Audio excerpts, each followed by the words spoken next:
have this digital clock that was the numbers on it were like this big. So if you're 80 and across the room, you could still see it, but we'd always laugh because it would be like, it's 6:30. I think we're all slap happy before you even start. Yeah, it's a good place to start. Yes, definitely. Am I supposed to take that's another one where just put a few 11 by 17 and a couple of these that people wanted to nibble on. Yep, got a few. Are we gonna be here long now? No. Our bylaws say we have to stop by, 10? Unless we vote to override them, because we have scheduled public hearings and there's timelines and all kinds of other stuff. A lot of these are quick. What's that? A lot of these are quick. That is They can't. They can be. But you never know. That is the surest way You to never know. They're not gonna be quick. I can say that. I make a motion. In theory. Make a motion. These are all quick. I'm gonna move over. I gotta find the agenda now. Is Phil gonna be? Who's this Bill is last? not, nor is Mark. Mike goes over there. Bill said something about a graduation. I was going to say, you can always come afterwards. We're going to be here till like... Okay. I've been so busy, I haven't got a chance to. So this is where it might start to get a little. I feel like we have quite a large audience, but I think they're all applicants. Very thick agenda. How you been? We're trying to split wood on the one day that it's sunny. Yeah. I bought a slab yesterday. A 3-foot by 8-foot slab. Then it turned into a desk. Last year? Oh, Like, yeah, good friends of mine. Two agendas? From Sharps. Full I didn't know house. Sharps was the same Sharps that made the film. So it's the same family. Okay, so we got some Makes sense, of minutes course. here. Oh, there's another family in Holderness. Okay. No, this is family in Holderness. No, there's another one. Oh, there's another one in Find all Holderness. that stuff online, right? You're in Ashland. I don't have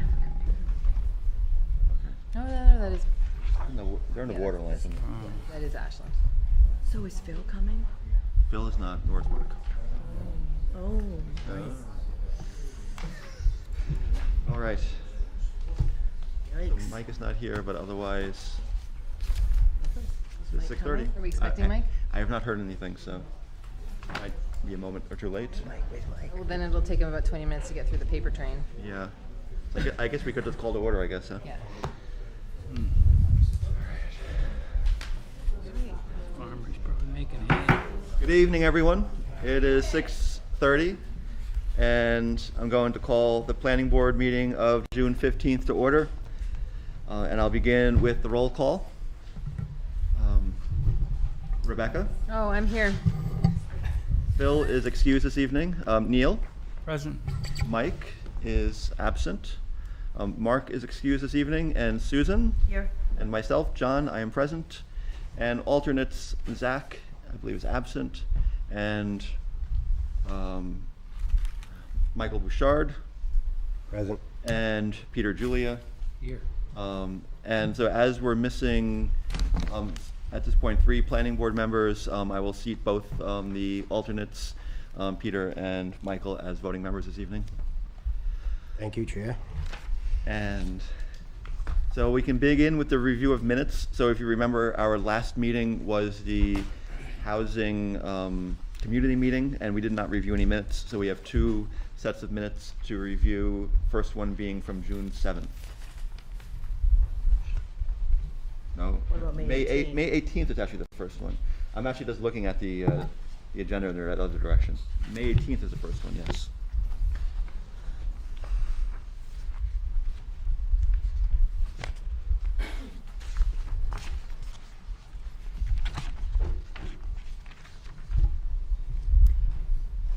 I can make a motion to approve the minutes as written.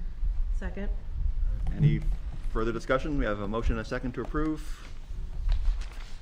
All right, all in favor? Aye. Aye. Against? Opposed? Abstain. Abstentions? Okay, Peter. All right, the minutes are approved from May 18th. So moving on to the minutes of June 7th.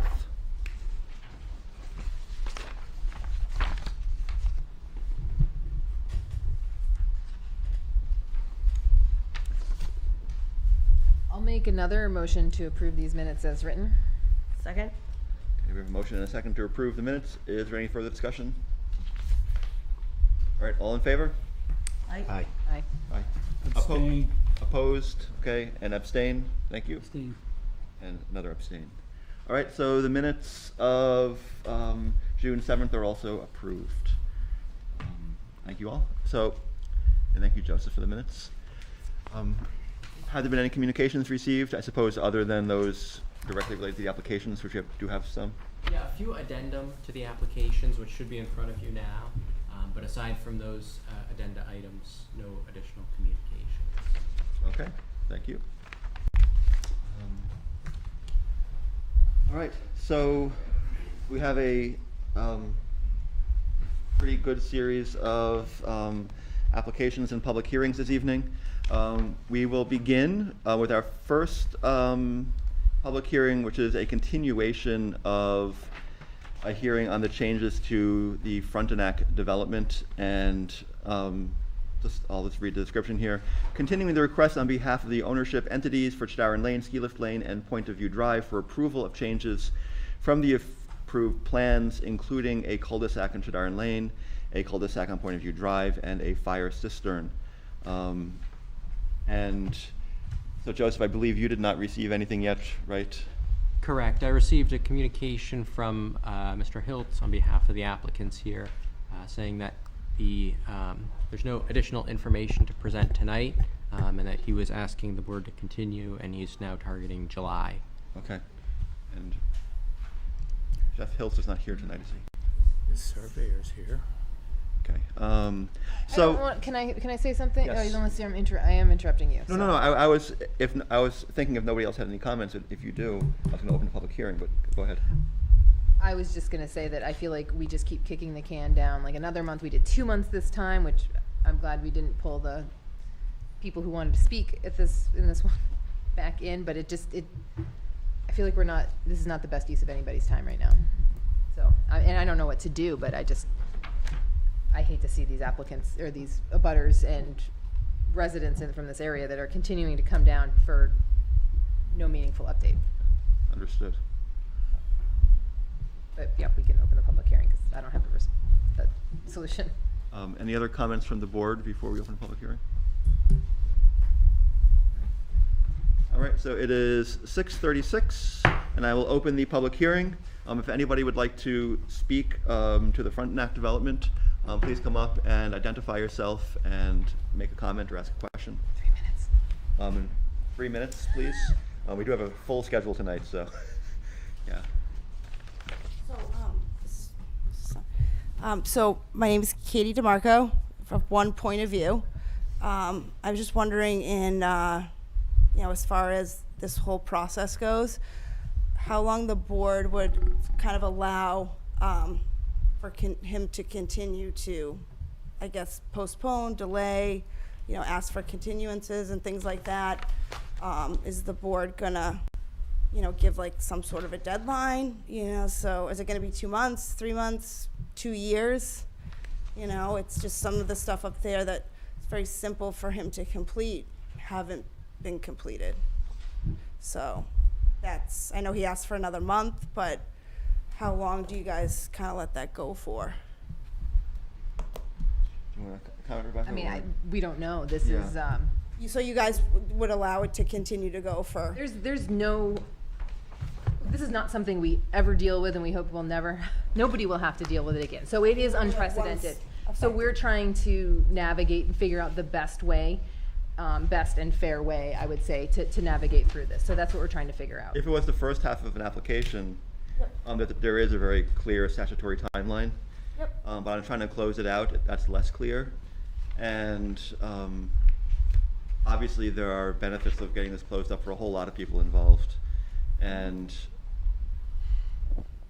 I don't know, Joseph, if you have any insights. More so for the residents that live up No, there. obviously, and like, You know, we that are feel for that, paying- and That are paying a good amount of taxes, just to have this continued. And he's been, doing this development for the last, 30 years or something. And I know different people have come and left the board, but also too, I don't think a lot of the stuff maybe was clear, and obviously the people who have bought up there are the people who are now being affected by it. So all I was wondering is how much time, is the board gonna give before you continue, to I don't want to use the word postpone, but at least allow him to continue to, ask for more time and more time. Yeah, no, I mean, to some extent, we listen, and if we hear it's probably gonna be done in a certain amount of time, we'll try to schedule a hearing for then, and, Like if 2 years go by, that to me would be kind of excessive, but if it's like a couple months and he's showing progress, yeah. I don't know if you guys know or Joseph knows, like how far along he's come in the process, because what happens if he hasn't even, started? Yeah. I mean, I believe I believe he's also in contact with water and sewer, and he's trying to document some of those same things for us.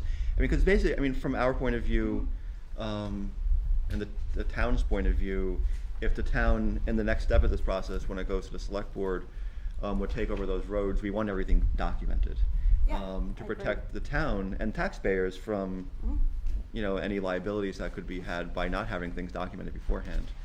But like that doesn't little really answer, it doesn't things- really answer your question, though, I know. Okay. I don't think there is an answer to the question. We're trying to do our best here and trying to figure out the best way to do this. Completely understand that. I was just, as a property owner, I was just wondering, how long he can continue to ask for, like, more time before you guys say, hey, this, by this hearing, you're gonna have to have something, or even show us something. Like, I know you have, stuff up there, that might be pertaining to our development, but it's like, has he submitted anything?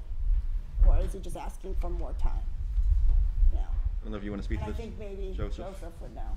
Yeah, I can say, we have not received an updated plan or updated information. I know this is a different, there's a as, the board's alluded to, it's a multi-phased, multifaceted situation going on between the select board, the water and sewer, the planning board.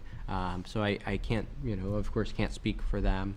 As far as the planning board's role, I have not received any new information or anything since the previous. We were also notified that water and sewer was a completely different entity in itself, that it wasn't part of the town, that it was, a department and it was all on its own kind of Well, thing. that is true, but some of the documentation they're going to be looking for is parallel to the documentation that we're looking for. Some of it, at least, not all of it, but. But if you guys aren't receiving anything and we keep delaying it, would there be any requirement that, like, okay, we keep delaying this, but we need to see something that you're actively working to rectify this and settle this up for the sake of everybody involved? Him, the town, obviously the taxpayers who live up there. Or and you're thinking particularly about also, I know you mentioned earlier, like, if we keep scheduling public hearings. Exactly. As opposed to. Exactly. Like, we took a month off in the public hearings. Yeah. Because we knew it wasn't going to be there by last month. Yeah, he got like 2 months from the meeting, the last meeting that I attended. You guys continued it for 2 months, which is Yeah. fine, but here we are again, and all I'm asking you guys to let us know, like, in that 2 months, what has been So done. If you guys say, oh, I don't know, I think I'm a the- little concerned. Can I jump Rebecca, in? go ahead, yeah. I mean, we've got a lot on the docket tonight. I think the answer is we don't know, and we're doing our best to figure it out. Okay. And I don't think we have a better answer for you Okay. than that, and I'm sorry about that. No, that's fine. Yeah. Just if next month comes and, I stand here again and I say, I mean, I would think that might be like I a little think- bit of an issue. I think No? that's what my comments were before. Okay. We're trying to keep from just being the same, That's the what I was same old getting thing, the at. same old thing. And I don't know if we can actually say, like, how do we have the authority to say, give us something or else? Because I don't think there is. What is an your or else? Yeah. Yeah. So I get that. yeah. I'm just saying, like, it could drag out for a very long time, and maybe Continue that's- to drag out for yeah, a very maybe long that's time. the intention that he's kind of, trying to do. So I just didn't know if the town could put pressure on him to say, hey, this is what I've done so far, just to show that there's progress. Because what if it happens if he hasn't done anything? You know what I'm saying? So that's what I know you guys have a lot to do for tonight, but I'm just saying in another month, if we stand here again, I would think that it might be somewhat of a problem. But that's pretty much what I wanted to say. Thank you. All right.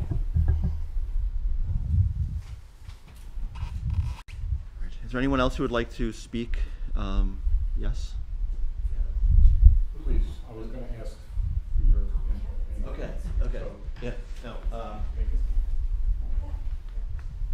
I could speak a little bit on behalf of this.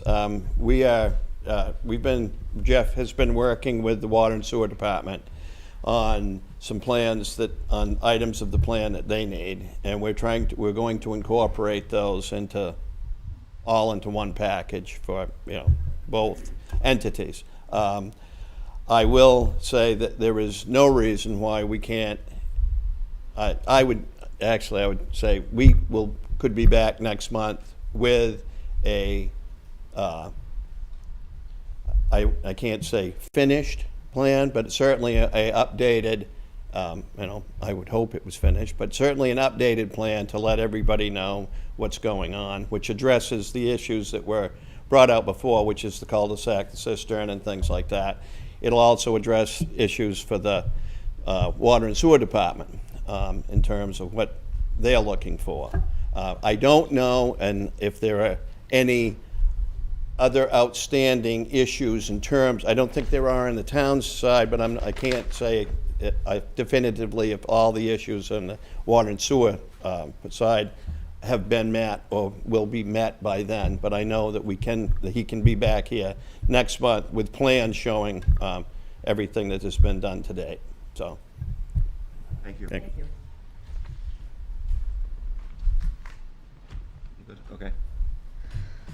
Any further comments or questions?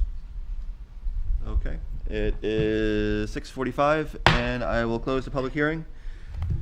So back to the planning board. Did you want to announce a date to? Yeah, no, I was just going to think about a continuation, actually. Yeah, 'cause I could have done that before closing the hearing.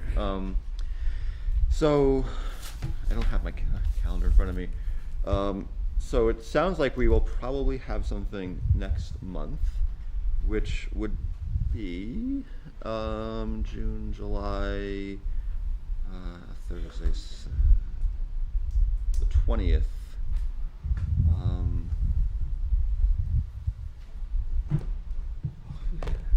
So it seems like we'll have something to look at on the 20th. Sounds that way. Okay. Right.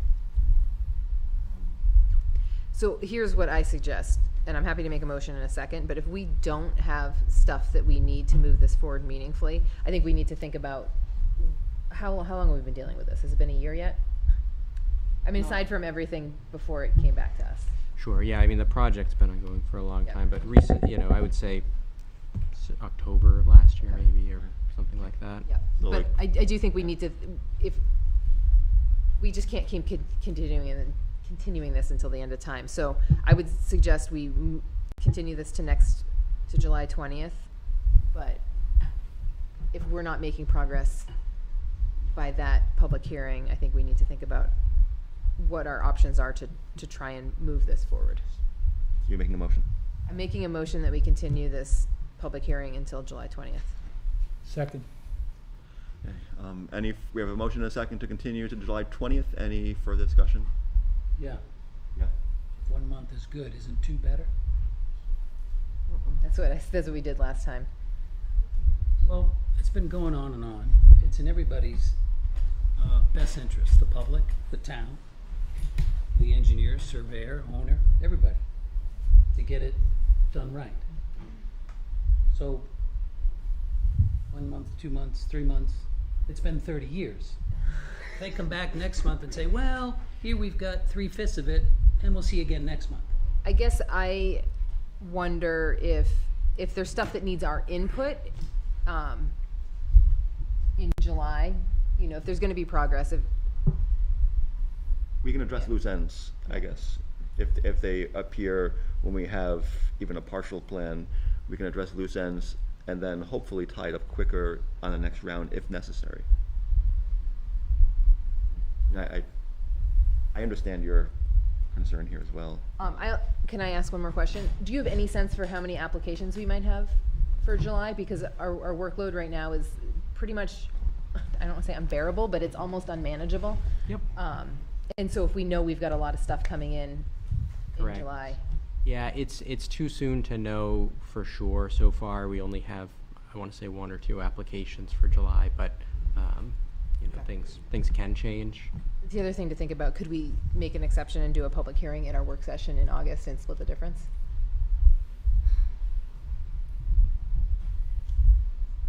August, work session. Just an Yeah. idea. It takes the I mean, this is something it's an ongoing discussion. Get a little more If we breathing have room. a lot of people for other public hearings, I just wonder if that will help. Give a little bit more time.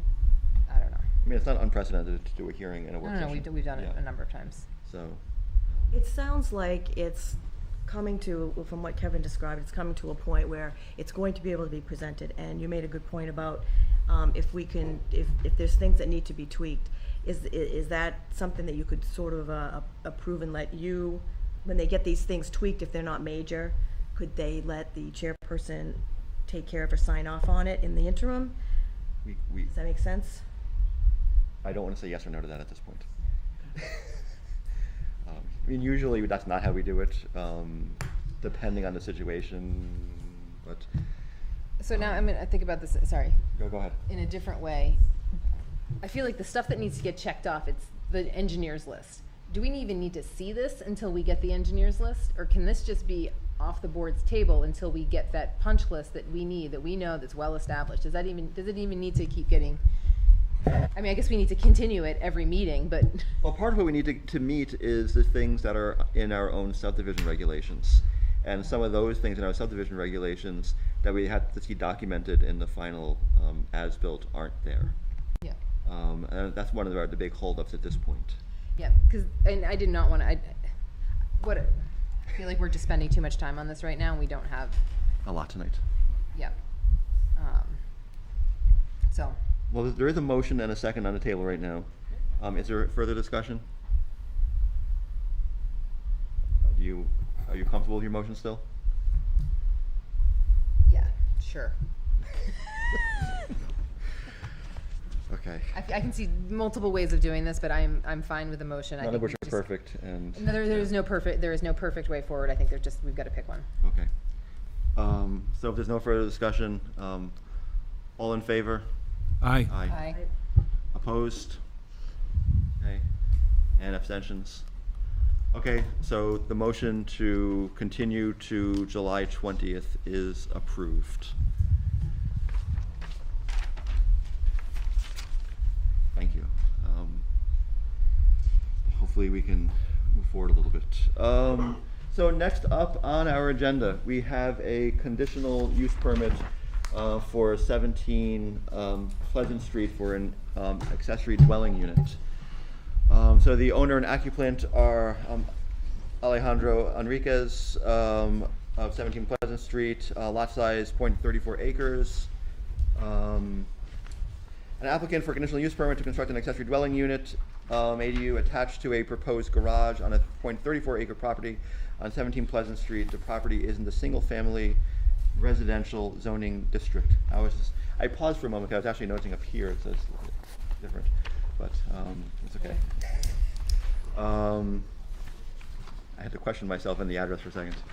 All right, is the applicant present? Good evening. Would you like to say a few words before we? So I'll say a few words before you stand. So the process here is once you introduce what you're planning on doing, we'll take a look at the application, see if it's complete, and then we'll accept the application as complete if it is, and then move on to a discussion of whether to approve the application and have a public hearing. So if you'd like to say a few words. So this is a second home my wife and I just purchased, and we love this town. I grew up in this town, so we bought this house, and I need a garage. I need to have my tools. I don't have a garage, but at the same time, we have find the opportunity to make a little bit of money on the house. So I want to have the garage for us to stay in and rent whatever is left, and so I want to make it the right way so that it's suitable for whoever decides to rent there partially.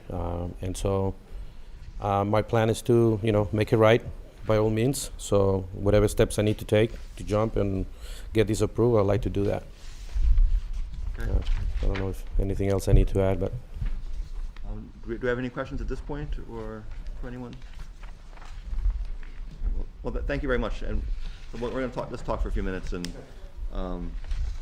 determine if we're complete.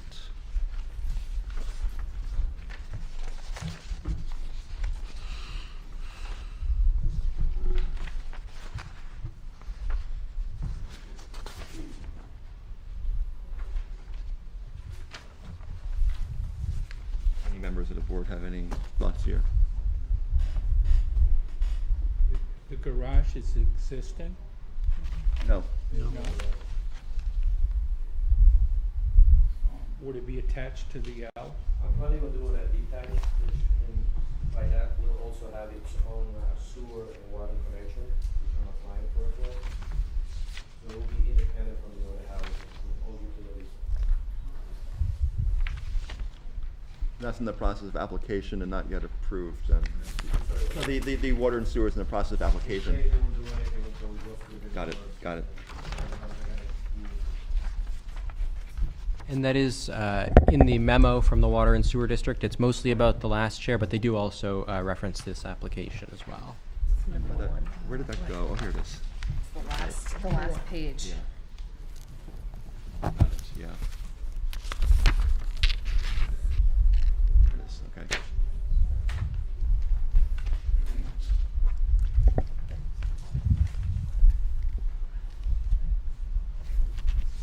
How do we feel so far? I just can't make every motion tonight. Yes, you can, and I can second them all. I will make a motion to accept this application as complete. Second. All right, is there any further discussion?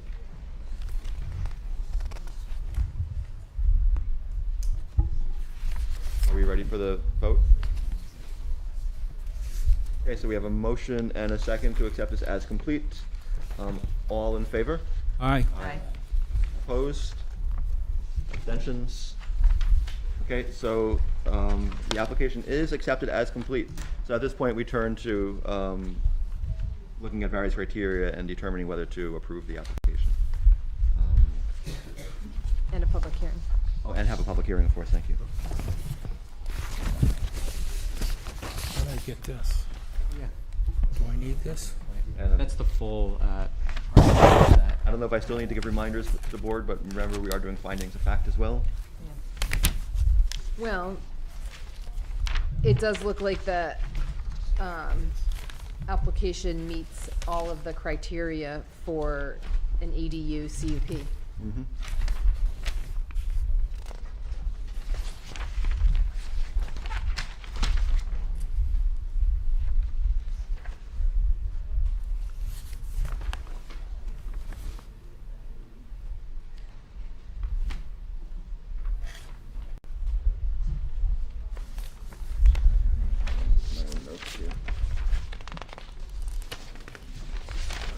It does meet the minimum square foot of living space. It's 900 square feet. The maximum. Less than 1,000, right? And it has all the amenities necessary for an ADU, for sleeping quarters, kitchen, bath, and such. Plymouth Village Water Sewer District has indicated that water and sewer is available for the Yes. property.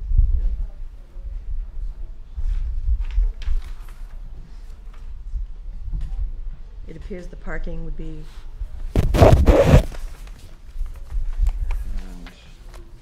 And Stairway's covered. And the setbacks, it looks like by this drawing here, are met.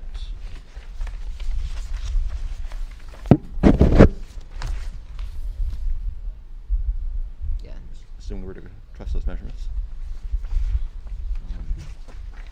So is the building going to be at the rear of the house that's existing? And I'll actually ask you to come back up if you wanna, So technically, I don't know if you have a picture of where the house is located. The house is technically within a foot from the other neighbor to the right of it. And put it across. So I believe I have about 70% of this land that is available. Room. So plenty of space. In fact, I'm actually working on making more space for parking because I think I'm gonna need it, and I'm gonna be, hopefully, if it gets approved, I'm gonna need the space to work around it. So I believe the land is perfect for a garage. It has all the, the space needed. I'm not going beyond, what I wanna do, and so I think that should work perfectly fine. Thank you. What about lot coverage? What does that mean? Oh, sorry, that was more a question for, I think, that means, Board.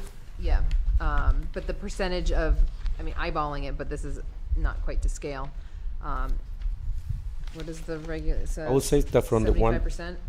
one side of the house to the next neighbor to the left, I believe I have close to 120 feet. So there's gonna be plenty of land anywhere. So, the ADU complies with all setback requirements, does not exceed the combination with existing structures more than 75% coverage of the home lot. Yeah.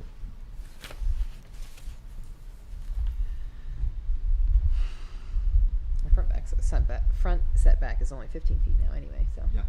Well, 70's around .2. what's that? It's around Not in 8,000 the single square family. Is it? Sorry. I don't have a current zoning ordinance. Anyway, Didn't catch that, sorry. I think it's not necessarily. Doesn't matter, it doesn't matter. Doesn't matter in this Yeah, case 'cause it's 30 anyway. feet, yeah. Never mind. Okay. In the coverage, I think they're gonna be well under. You're well under, good, does thank look you. that way, yeah. Yeah, that's what I would assume, but it's hard to tell with the drawing to scale and the 30 feet. Quick math, they're allowed about 8,000. Eyeballing it, setbacks look good on the eastern property line. I'm really bad at gauging measurements. East and good, the west is, All he needs is 15 feet, right? yeah, he's showing 20. I think there's enough room there. Yeah, but the back, okay, yeah, it's only 15 on each side, all right, okay. Great.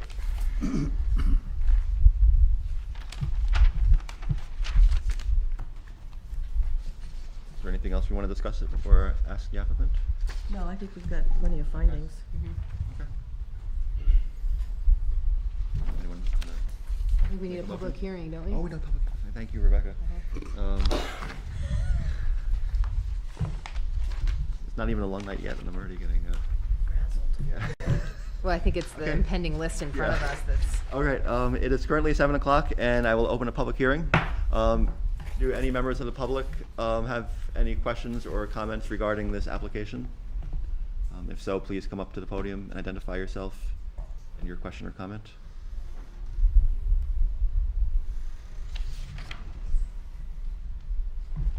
All right.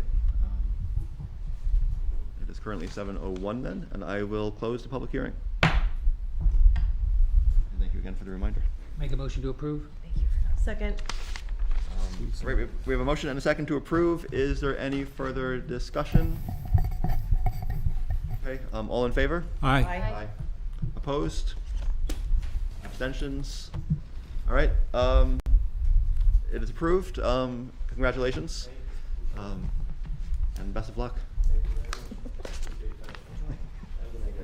We should get some sort of like explosive confetti thing every time, so it's just like. All right. some will appreciate that in time. Keep track of these. All right, next up, we have a conditional use permit, also for an accessory dwelling unit on wanna keep 24 Martin Estates Road, and I'm just going to find my notes here. All right, so the owner and applicant is Dana and Curtis Goldman, PID 241020006. We're in the ag zone. An application for a conditional use permit to construct an accessory dwelling unit, ADU, attached to an existing garage on a 1.43 acre property at 24 Martin Estates Road. The property is in the agricultural zoning district. And is the applicant present? Okay, good evening. So the process will be the same as the previous one, so I'll repeat that again. If you'd like to say a few words to introduce the application to us.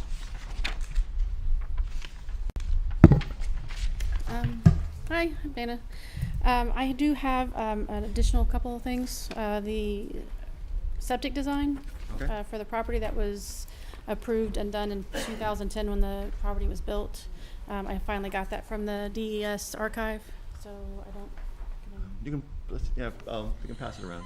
Don't let it get lost in Yeah, all let the it get lost in paper. the Set it paper. down. And then I also also have one of the abutters, also the chairman of the HOA, couldn't be here tonight, but he wanted to send a letter of approval or support for it, so I didn't. Okay, thank you. He's in Montreal tonight, so. So we haven't, we moved here in 2020 from Oklahoma, so this is all beautiful and wonderful up here. And we have an established garage, it's 2 stories, and we're wanting to finish out the top floor into a studio apartment. It'd be approximately 675 square feet. Additionally, it would be something that we would rent to recoup the cost, but the intent is to be more of a family situation. Our son is, he's high functioning autistic, and he's just finished his freshman year in high school, and I'm gonna get him through high school and through college, but it would be a good place for him to kind of get out of the nest a little bit before he's out into the real world. And then as his mother ages, we may be bringing her up as well. So initially it would be something we would rent out to recoup the cost, but we're thinking more along the lines of professionals like the traveling nurses and doctors for Spear Memorial. Thank you. All right, so we'll talk among ourselves and talk about whether or not we want to accept the application as complete. I just realized we didn't list the findings of fact in the last application, but we discussed I them think all. Joseph We did probably write- got them all we wrote down. Okay. You got them all down, our findings of fact? Findings of fact, yes, I wrote them down. Yep.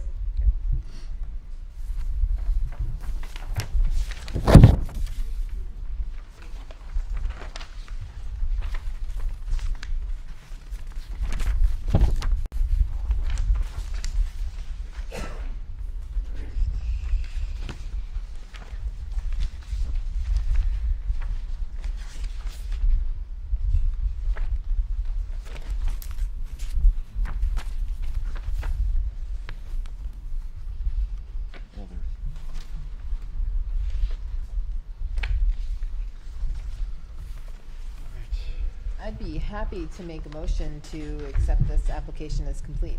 Second. All right, so we have a motion and a second to accept as complete. Is there any further discussion? All right, all in favor? Aye. Opposed? Abstentions? Okay, so the application is accepted as complete. So we move on to looking to whether we meet all the criteria and findings of fact to approve the application.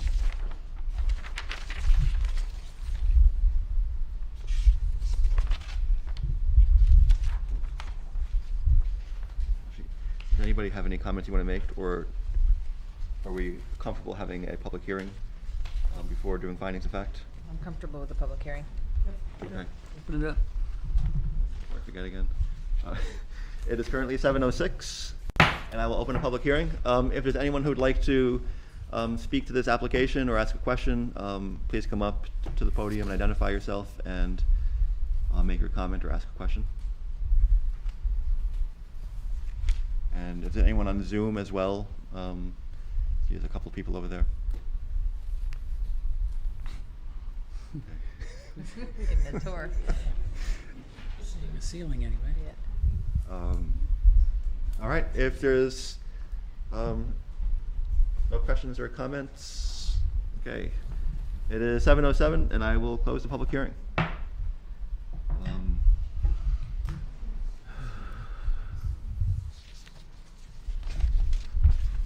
So the proposed ADU is 675 square feet, which is below our maximum. And includes all elements, all 4 elements of living for an ADU that are required. I'm wondering, is the stairway inside the garage? Currently it is, but we're going to floor that and convert one of the windows into a door and provide an outside stairwell that will be covered, and also an egress, emergency egress ladder on the other side. So. Thank you. So the applicant has the intention of there will be a covered stairway access point.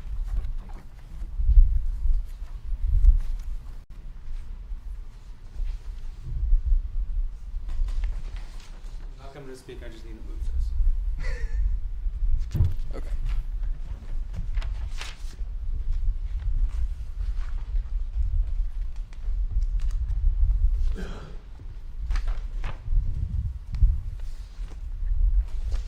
Are you good with the findings of fact? Nobody spoke. They appear to have, thank you. They appear to have enough parking for the primary and accessory dwelling.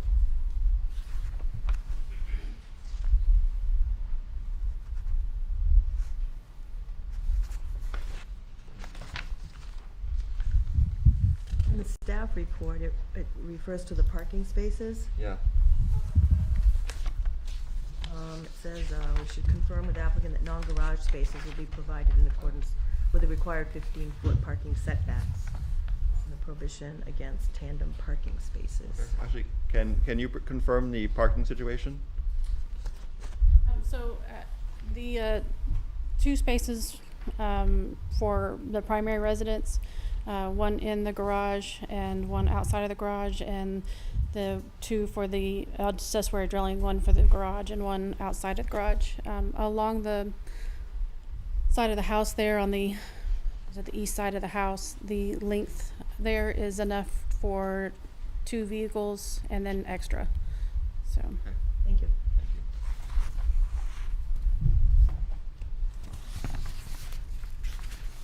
Okay. I'm good.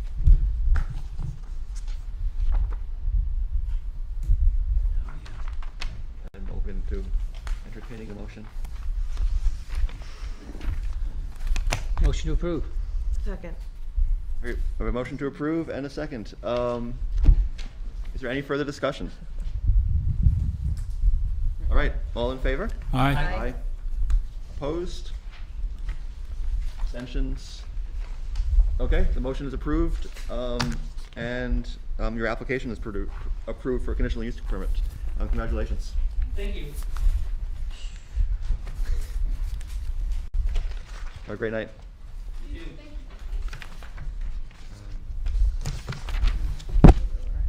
Back to the microphone. All right. Here.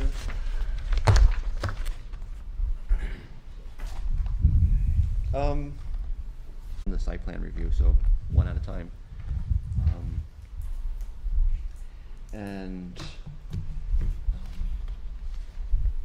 So we'll be going through a similar process again, and if you'd like to take a moment to introduce the boundary line adjustment, please do so. Good evening, ladies and gentlemen. My name is Morgan Hollis. I'm an attorney with law offices at 39 East Pearl Street in Nashua, and I'm here this evening representing the property owner, BICO LLC, and the members of the LLC are here with me this evening, Harry and Dale Blackie. Dale lives just up the road from the proposed development. Harry and Blackie have had this property in their family for over 100 years. They've done the Mountain View development that's ongoing up there, and this is, as you noted, Mr. Chair, the sort of the abandoned portion of Mountain View. With me this evening is Sarah Wordy of Dubois and King, who's the project engineer. Sarah is going to present both plans. I'm here in case there were any questions that came up about that might be of a legal nature or anything I can answer on behalf of my client, but also in case Sarah, who's due any minute now, had any issues. So with that, I'll introduce it briefly. We have 2 presentations. I'm just going to address the lot line relocation plan first, since that's what's up for a hearing. The property is currently 3 lots. The proposed, you will see when Sarah introduces the project that we're simply drawing new lot lines on these 3 lots. The resultant lots will all be in compliance. There'll be 1 lot, which you'll hear about after the subdivision as part of the proposed site plan, where phase 1 of a project for storage facilities is proposed. That is a 1 acre lot. It meets the minimum lot standards. The 2 lots that are on Page Street have always had frontage on Page Street and will continue to have frontage on Page Street. The other lot, which the boundary line is being adjusted, has frontage on Crescent Street and will continue to have frontage. As a result of the lot line adjustment, the property on Crescent Street will have larger frontage and will also be a larger lot. The one of the lots on Page Street will be a little bit larger, and the other one will be an acre in size. So essentially, what has happened is the abandoned portion of the plan had lots plus an old dedicated roadway, and that roadway has been abandoned and discontinued and will be assimilated into the lot. It was a roadway which would have gone to a cul-de-sac, which no longer exists because there's an apartment building over there at the end where the cul-de-sac would have been, and that frontage comes off the next street down the road. So we have 3 lots. As I say, it's just a movement of the lot lines for purposes of making them more conforming and, of course, to make a minimum of 1 lot for the proposed non-residential use. You will hear about the site plan as part of the second presentation, but it is going to be a phased proposal. That is, we're proposing phase 1. We want to show you phase 2. Phase 2 will be on the middle lot, so to speak. These lots have numbers, obviously. Lot 30 is on Crescent, 31 is in the middle, has frontage and access off Page, and 32 the same. With that, I would introduce Sarah and let her describe the details of the subdivision plan which her office prepared. Thank you. Thank you. Good evening. So as you are aware, all of the lots are within the agricultural zone. So the lots are also served by, oh, yes. Where would you like the plan shown? Oh, good question. Sorry about that. Probably, if you can bring it a little closer so we can. Is there a digital we can put up on the? We'll also screen share a copy on Zoom. Okay, thank you.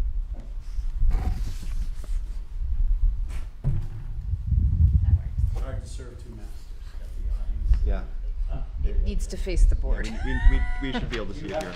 Oh, we get the digital. And can you see it on Joseph's screen? got it up. Which would you Oh, yeah. Yeah, I got big ones here. You know what? Actually, if you could put it on this side, maybe, so the people on this side of the table can see it better. You've Since got the a screen's a plan little right far away. Oh, you got the big one there We anyway. have a plan. You know what? We have one right got here. big plans You know and what? a screen. You can show it to the public. That's fine. All right. We're good. Sure. I may be rotund, but I will try to be in front of the microphone and pointing things out. So when we were working on the new lot lines, we kept in mind the 100-foot frontage requirement for lots served by municipal water and sewer, which these are, as well as the 1 acre lot minimum unless it's part of a cluster subdivision, which is a ½ acre minimum. As all of the lots were previously part of a cluster subdivision, the ½ acre lot minimum applies. However, as you will notice in the subdivision, many of the lots are actually smaller. So the zoning and planning rules must have been different when that subdivision happened. But our goal was to bring these lots into conformance with the lot line adjustment.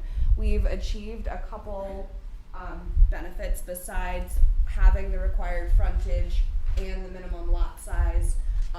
One, most notably, is the driveway to access lot 30 is currently on lot 32. So doing this lot line adjustment, making this abandoned portion of Woodland Way now part of lot 30, increases the frontage to bringing it into conformance, brings the driveway on its own property, and brings the lot into conformance in terms of minimum lot size. So This lot line will go away. A new lot line is proposed here. Then the middle lot, which has frontage on Page Street only, will continue to only have frontage on Page Street. It will acquire a small section in the back with 2 new proposed lot lines along the abandoned Woodland Way. Again, the frontage wasn't a problem. It had the required frontage, but it was below the half-acre minimum, so acquiring this small section brings it into conformance with minimum lot size. And then lot 32, because as you'll hear in the next application, it is part of a site plan that is not, obviously not part of a cluster subdivision. We kept a 1 acre minimum to meet the zoning requirements. As lot 31 is proposed to be phase 2 of that same development, one of the conditions we have suggested is that before any construction starts on this, they're merged. Therefore, the lot minimum would be over 1 acre and we'd still meet the zoning requirement. However, if phase 2 never moves forward, it's still in conformance and can be used in the cluster subdivision use.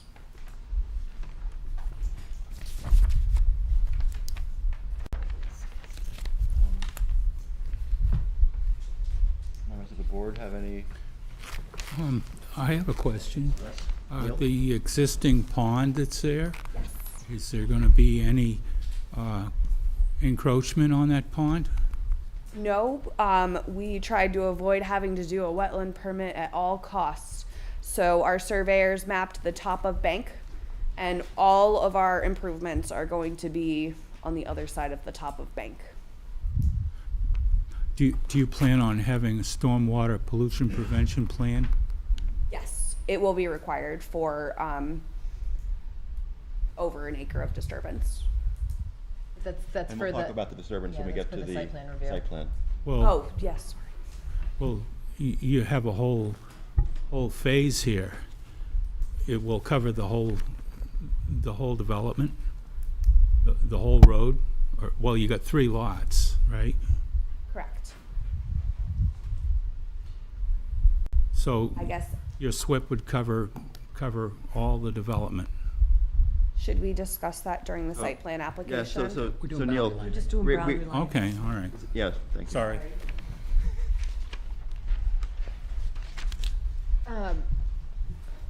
Can I ask a question about Yes. the cluster development? Sure. You said 2 of these lots are part of the cluster development? They all were, because it Okay. was the ham bone Yeah. kind of lot was a remnant. However, we presume when the use changes as part of the site plan, that it wouldn't be considered cluster subdivision anymore. Is any of this, so I know the lot that is the open space associated with the cluster development is super weird looking. And I just want to make sure none of this is impacting that. There is no land swap with the, And just for my own interest, does that have a conservation easement on it or a deed restriction? How is that protected? Does that, I mean, if that's a long answer, let's not talk about it now, but just my own Harry, curiosity. do you know? Yeah, there are restrictions, yes. I'm just curious. Right. We considered doing it for this, this small little cutout, but, swapping with open space gets very Yeah. complicated. I have another question. Neil? There's at this time there's a turnaround at the end of Page Street. Will that still be there? We have shown the limits of Page Street. So, We can probably better answer that question in a site plan, but Page Street itself, the turnaround I think you're talking about is the one that the town has used historically to turn the trucks around at the snow time. And the driveway and the site plan will reflect an ability for the trucks to back in and turn out and go out. And an easement would be granted if they needed. There is no actual dedication of land for a turnaround in that area.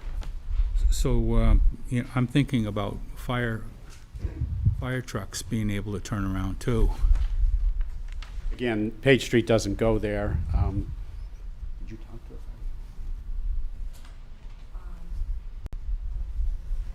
So Is, I can add something there if it's helpful. So, and No, go ahead, go ahead. and again, that may be better dealt with the second application, but if the board chooses and wants some information about that now, we're happy to provide it, but it really is an issue that I think relates. I think you'll find when we get to that application that we've dealt with that, that the site has been designed to accommodate all of the fire requirements. I think that turnaround is on private property, and we'll look at that when we talk about the impact of the actual development. I'm thinking about fire protection on Page Street. that doesn't really, nothing changes except for during the boundary line adjustment. Okay, Well, And the lot line is not changing in that area. okay. Are there any waivers associated with, I mean, I don't think there's any waivers associated with this application. There Or are there? is a description of all the not applicable items. Oh, yeah, that's right, that's right. Further on, and I was looking through those, most of them look pretty appropriate. I didn't see anything that I would call into question personally. It's a good list. Thank Yeah. you for the detail.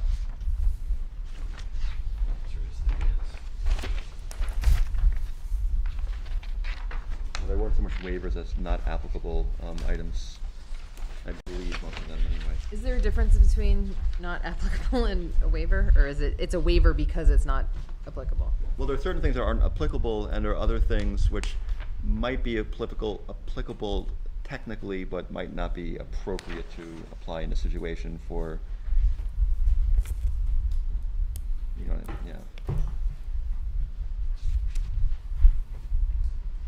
I think most of these were straight up not applicable.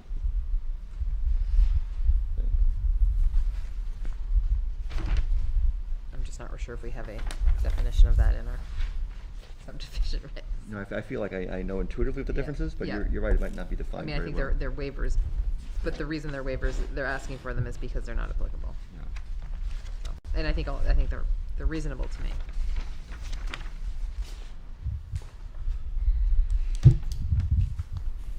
So right now, we're determining whether the application is complete. I will make a motion that the application is complete. Second it.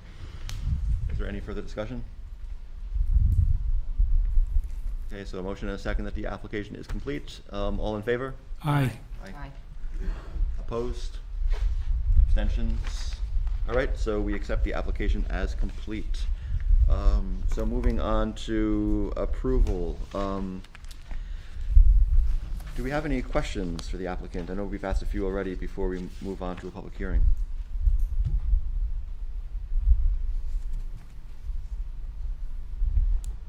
I'm good with a public hearing. Okay. Currently 7:28, and I will open the public hearing. Please come up and identify yourself and ask your question or make your comment, please.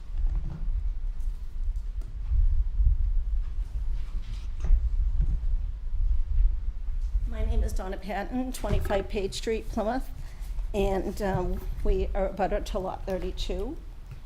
The question came up about restrictions. We've been doing some research.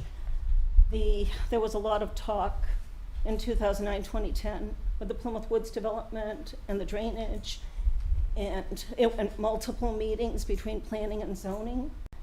I happened to look up the deed. We did screenshots, so you'll have to forgive me on how this is laid out. But I did do 5 copies, and because we're limited to 3 minutes, I'm not gonna take the time to read everything. I don't know who I'm supposed to give to. No, that's You fine. six copies? Here's You're another good, one. you're good. You're Okay. good, you're good. But where there are restrictions, I thought, I did put Post-it notes on a few things. It is a 12-page deed, so it is quite extensive. You're gonna see 24 pages because we did screenshots. I didn't call Grafton County of Deeds and get copies. So, but there's drainage berm easements, it references lots 32 to 41, where lot 32 are butters. And so I also wanted to point out that we had a survey done. And just so you see, our property line is here. There's very little from us to the berm, and I'll pass this around. You can take a look at it. There's very little frontage there.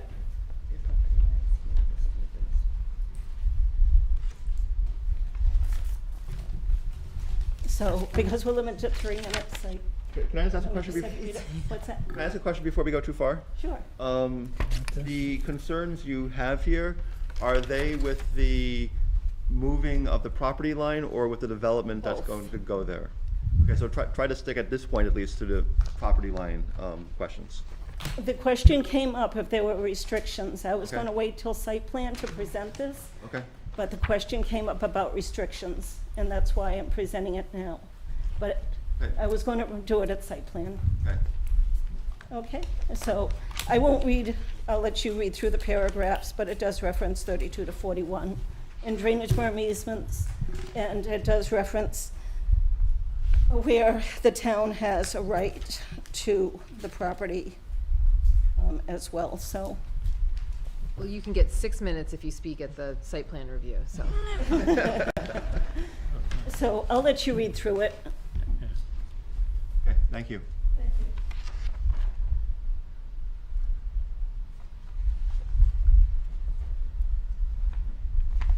While we're looking over this, is there anyone else who would like to speak? I'll leave the hearing open for a moment in case you have any follow-up questions.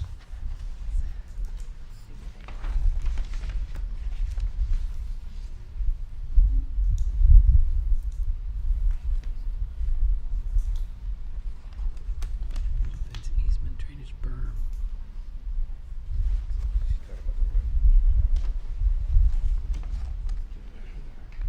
Gotta believe that's back here, don't you think? Well, I don't see drainage easement or berm as indicated on their plan.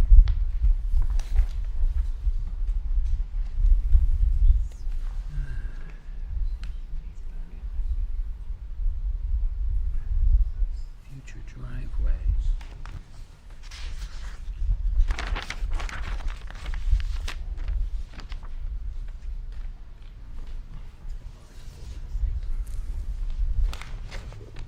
North Plain.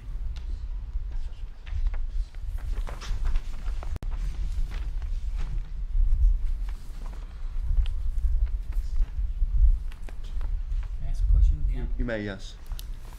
I have a question of the applicant, or their attorney, or their engineer.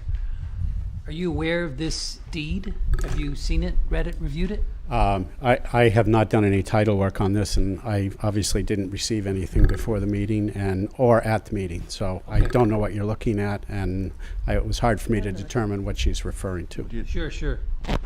Well, I'll cut to the chase. The one piece that I found was it references the previously prepared plans by Northport Engineering in 2011. And it refers to this drainage easement and berm. My question is simple. Is this drainage easement and berm currently reflected on the plan we're viewing? No. Come on up. So, so the answer is yes. So that drainage easement is here, and, so what happens is, and I'm probably better off here, I think I can speak loud enough so that I don't need to be at the podium. So, Wait, part of why we speak into the microphone is also because of the recording that happens. okay, fine. There's one right there. You could Little put- harder Actually, for me. if you want to use this one at the table here, you can also use that one perhaps. Point it towards him. Can use that mic. Oh, he's good? Good. Okay, thank you. Yeah, I'll be happy to. My wife always says that I talk way louder than I need to, so. When this portion of the property was sold off, at that point in time, there were two designs referred to a berm. Yes. Yeah, so the berm is in place all the way along here, and our plan provides for that to be maintained. Next question. This current application, the boundary line adjustment, Right? does it do anything to impair access to this drainage easement? No, no, sir. Absolutely not. So, this portion, the only thing that's happening, that drainage easement is on lot 32. And the only change that's being made to lot 32 is a portion of it down here is being eliminated. But this portion stays entirely intact. So there's no impact to the drainage swale. Thank you. Thank you. Good question, Peter.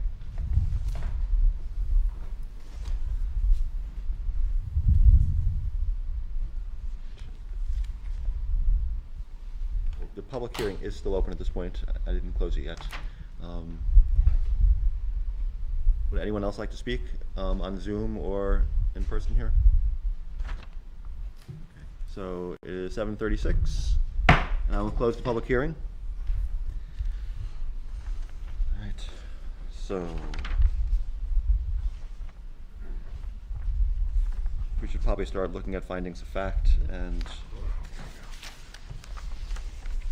The boundary line adjustment takes overall we have more conformity than before. The lot sizes and conformity. Yep. Yeah. Particularly with lot 31, but we get a conforming lot, which we didn't have before. And maintains or even expands frontage. There you go.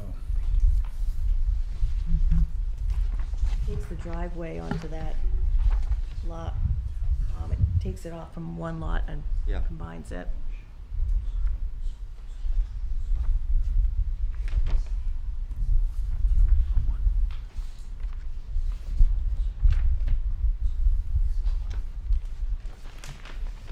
Access to the berm on lot 32 remains unchanged.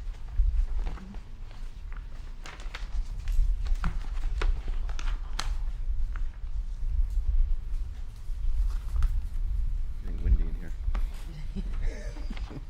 Maybe you should take some more heavy paper and put things down.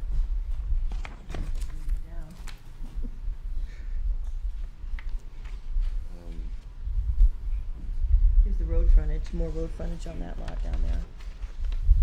The waivers and not applicable items that are explained all seem to be appropriate.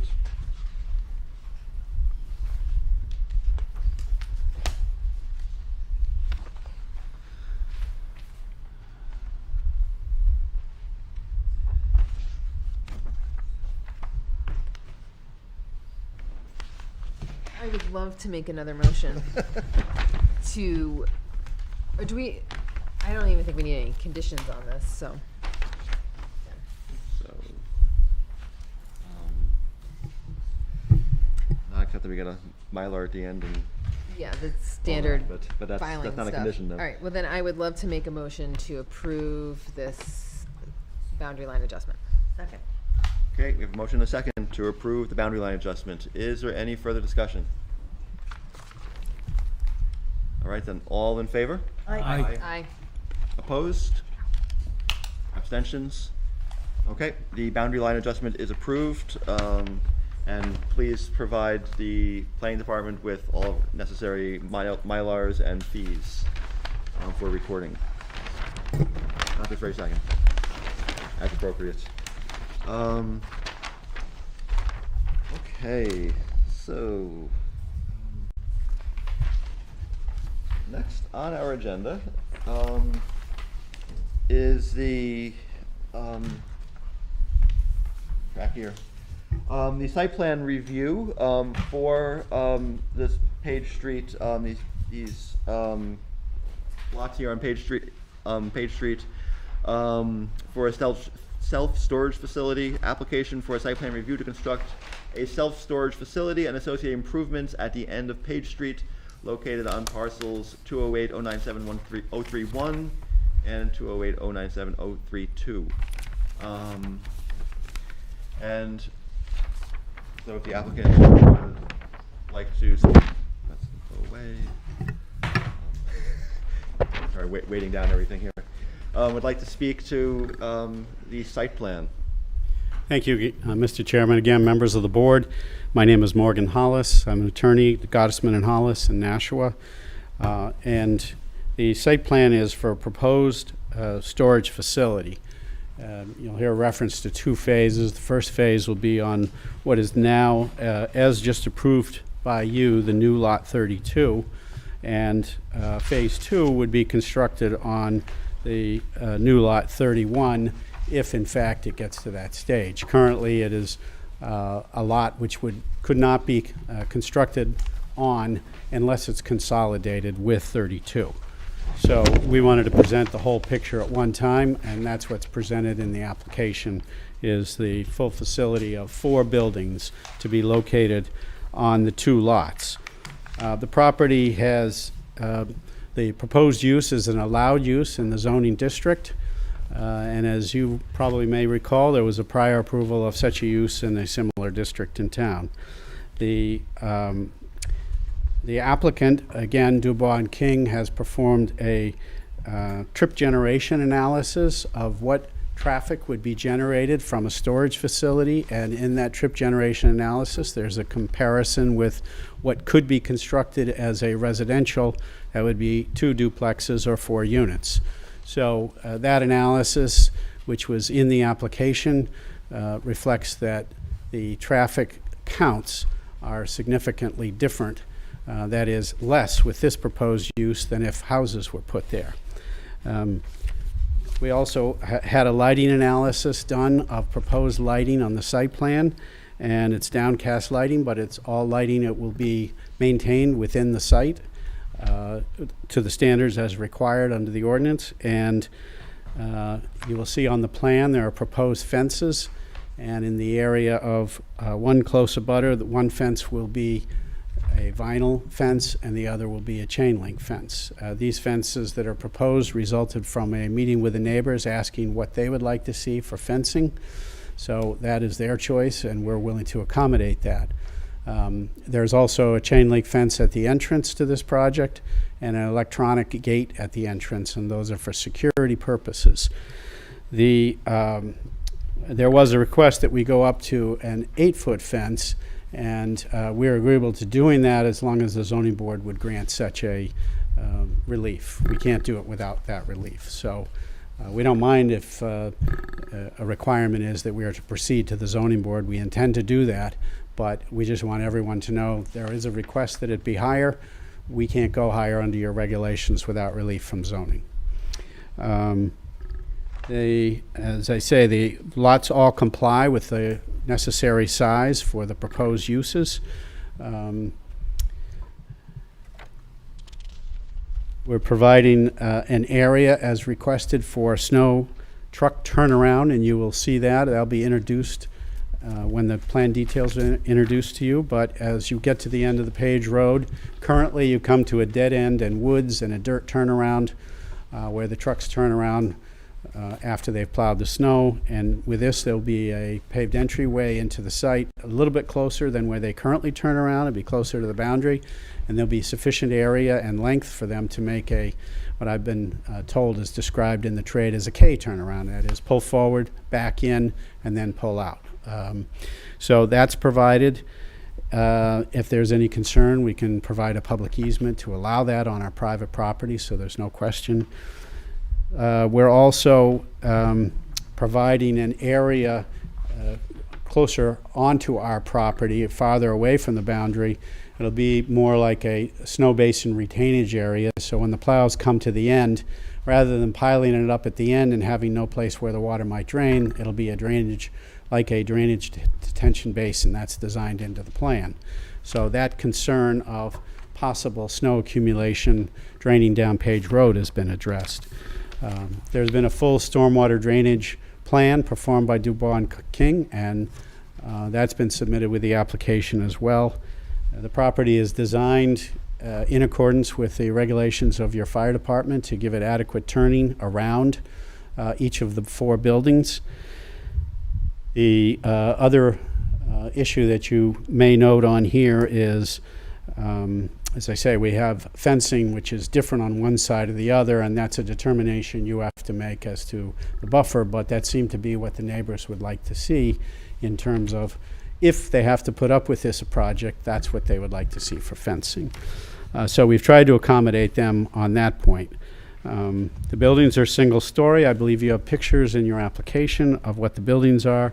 The proposed hours, which are again a concern of the neighbors and a concern of ours, and we're stipulating to 7 a.m. to 7 p.m.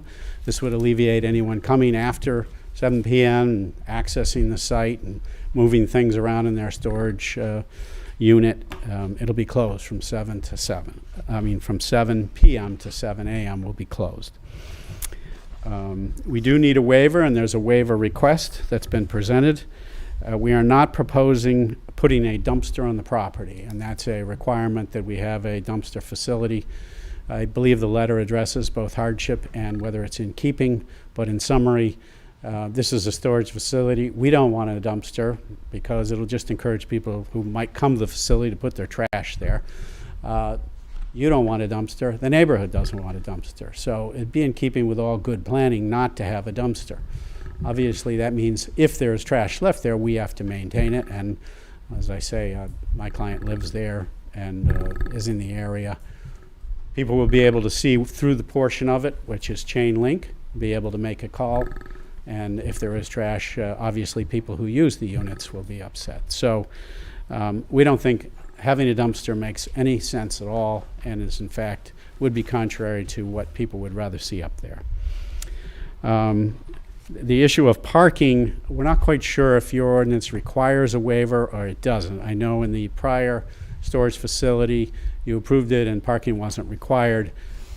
There's plenty of space up there with these 20-foot to 24-foot wide aisles for the fire truck requirements for someone to pull up and still have adequate room for cars to get around. You can pull up, access your storage unit. I've done a number of these elsewhere where they've required parking. Parking is never used. Later on, the planning board asked if the parking would be removed in the spirit of a more ecological environment approach. So we, again, I'm not sure if you need a waiver, but parking needs to be addressed, and we're proposing no parking on site. Obviously, no parking off-site. Happy to put signs up that say no parking on Page Road in the area of our frontage.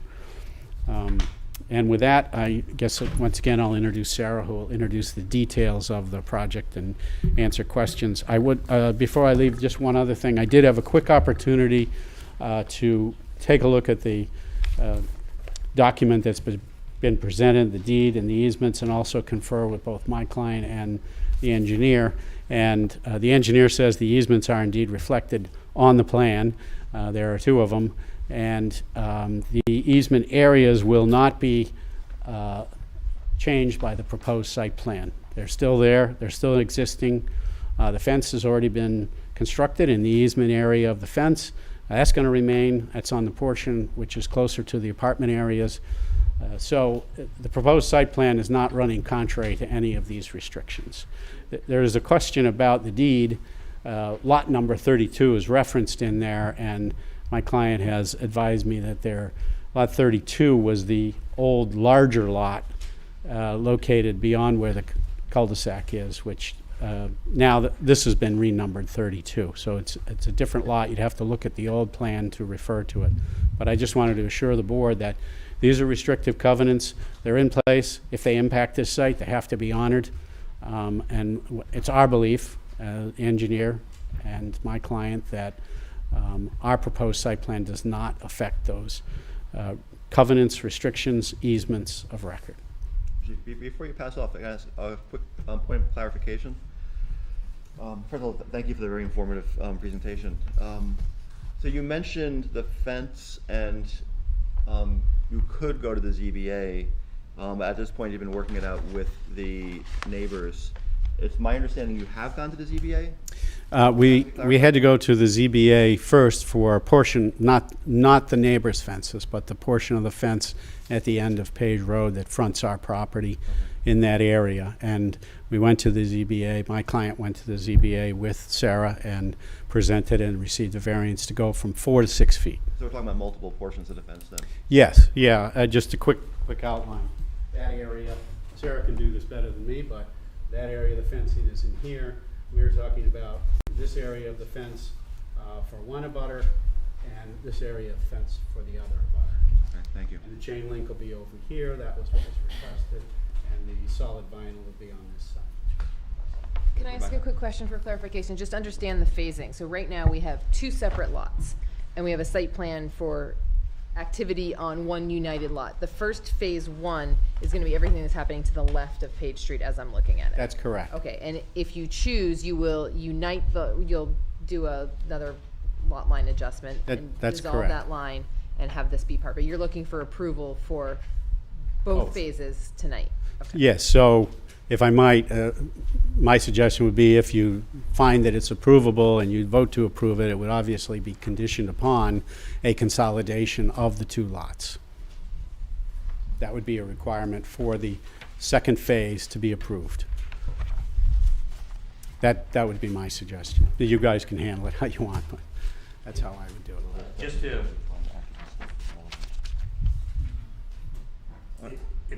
if it's helpful to add to that, so there's already a note on the plan that says that the only way construction can start on phase 2 is if the 2 properties are merged. It doesn't require a boundary line adjustment.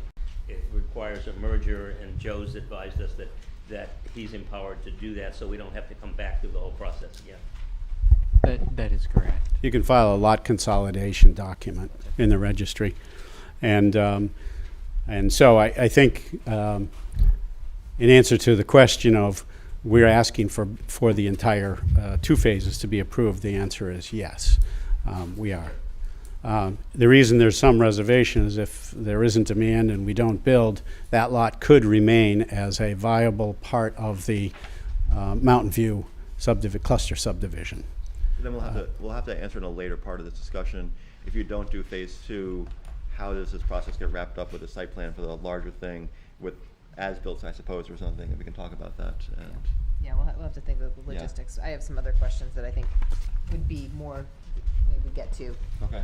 I mean, not right now, but through this tonight, I have some other questions before we think about the logistics of how that might work. Yeah, okay. Just to speak on that a tiny bit, there is one small segment of fence shown diagonally here.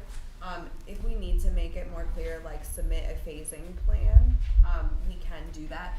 But the intention is that the fence shown along here is temporarily associated with phase 1. It would be removed if phase 2 is constructed. If phase 2 is never constructed, then it serves as security fence. And clarification on ZBA, as was said, we went for allowing a 6-foot fence within the frontage where a 4-foot fence is allowed. That was approved for the fencing along Page Street. At that meeting, the abutters had mentioned their desire for an 8 to 10-foot fence along this way. So we knew if it was 8 feet, that we would need another special exception to allow that within the side setback, where a 6-foot fence is allowed. So it would only apply to this lot. The vinyl fencing only comes up to 6 feet, so it would still be allowed. So the special exception would be for lot 32. Thank you. So what else can we talk about? We have 4 buildings. We did talk to DPW about the truck turnaround, and that was a concern. So what we have, as was described, we designed and made sure that the driveway would accommodate a truck plowing down, backing in to the driveway, and then turning down Page Street. It was designed for a roughly 27-foot truck, which should be equivalent to a DPW truck with a plow on it. Additionally, during the beginning phases of the development, we spoke to the police chief about aisle widths and what he needs in terms of truck turning movements, and we were told 20 feet. So we maintained throughout the site a minimum aisle width drive access of 20 feet. Additionally, we did our own truck turning movements to make sure that you could get around the buildings. The intention is that you would enter. It will be quite a journey over to phase 2, but the truck can navigate completely around and access 3 sides of each building. The property will not be staffed, so there is no need for sewer, water, trash, which is why there isn't going to be an office building. So the operation itself isn't going to generate any trash. In my experience with other sites that maybe take donations or have people storing stuff there, the dumpster really becomes a nuisance. You didn't pay your bill, your storage unit needs to be cleaned out. Everything you had in there just goes to the dumpster. It becomes an eyesore for the neighborhood. We don't want that for us or anyone. What about oh, sorry, Go ahead. may I ask a Rebecca? question? Yes.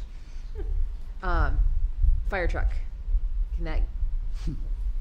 Yes. That will, you mentioned talking to the police chief, I'm just wondering if. Oh, I said police? No, you said both. I'm sorry. No, the fire I department. missed that then, I'm sorry. Sorry, yes. You said police, but I'm so sorry. Yes, no, fire department. And we modeled a 47 foot, let me double check my notes. I think a 47 foot long single unit vehicle.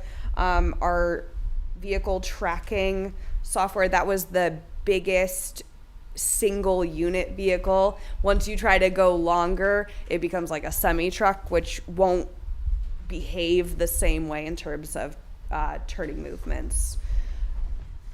That's just people in U-Hauls with trailers, which is maybe a different beast altogether, so. So we absolutely know that, well, I mean, driving skill varies on the person, but we know that you should be able to navigate the site cleanly in a box truck. Thank you. Obviously, with the amount of impervious area that we are increasing, stormwater is a concern. The good news is that this site has great soils. Hydrologic soil group A, which means it infiltrates very quickly. And we are actually proposing the same kind of stormwater management that was proposed for the entire original subdivision, which are infiltration dry wells. With the exception of one dry well, all dry wells have at least 2 feet of freeboard for the 25-year storm, and the one that doesn't still contains all of the flow for the 25-year storm. So great soils. We've designed low points throughout the site to capture the water. Additionally, as we touched on in the previous application, in 2011, a plan was recorded for a berm to be constructed. It went kind of along the lines here. When our surveyors went out and shot the elevations on the top of the berm, they got 561, 561 and a half, whereas the plan specified 562. Could be a difference in equipment that's used, datum change from 12 years later. So what we have proposed, while it will be slightly relocated, all along from where the berm is currently constructed over to the emergency outflow, we have proposed constructing a berm up to that 562 mark. The 2011 plan did specify, even though it was only constructed to here, that at some point contractors would finish it. So we have carried that along the edge to the emergency overflow, because we don't want to find out that the pond's going to back up. We have designed 2 low points in the event we got a historic storm, which happens more and more frequently now. So if the infiltration basins were overwhelmed, there are 2 additional infiltration areas to help capture that flow. We've provided snow storage. Our C1 plan has the calculation or the amount provided.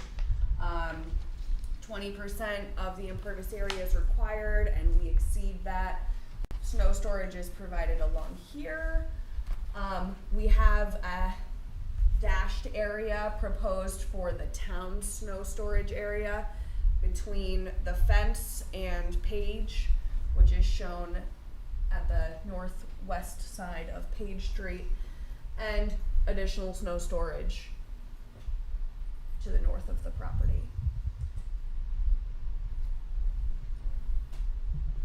We made sure we watched the impervious coverage because we know it looks like a lot, it looks overwhelming, but we do meet the zoning requirements. We're in the 60s where 75% is the maximum allowed.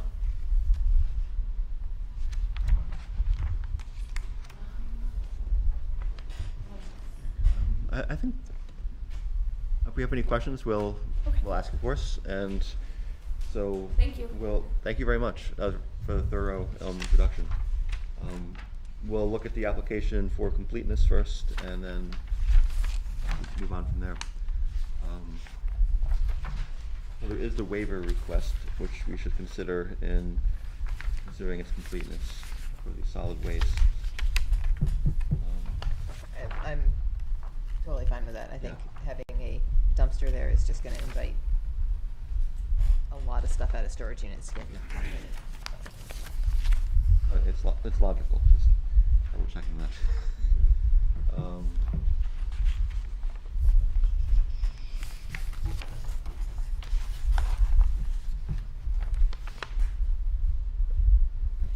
Joseph, can I ask, has the town highway or whoever requested any easements for that turnaround to make it official or anything? Not at this time, no. They're, all the department comments received were from the Water and Sewer District. Okay. I know that the Highway Department has, as the applicant stated, expressed that there is a need for turnaround, but no further specific comments have been received. Okay. None from police or fire. The only comments received for this round of application were those in the letter from the Water and Sewer District. That's correct. Which basically said you're outside the district boundary if you actually want to use any, which it seems that you do not. Okay. So, hang on a sec though. They're out the district boundary, so that it becomes a little different question. If they're out of the district boundary, that means I believe they are in the district boundary. I think that's Outside. would be the. Oh, although public sewer are available, I've had to read the rest of the paragraph. I see, okay. Sorry about that. It does not appear that they either requested it. Sorry, my apologies. I mean, either way, I think. You glanced the first phrase. Yeah.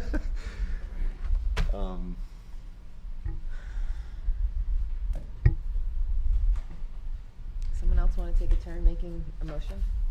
To accept it? The waivers?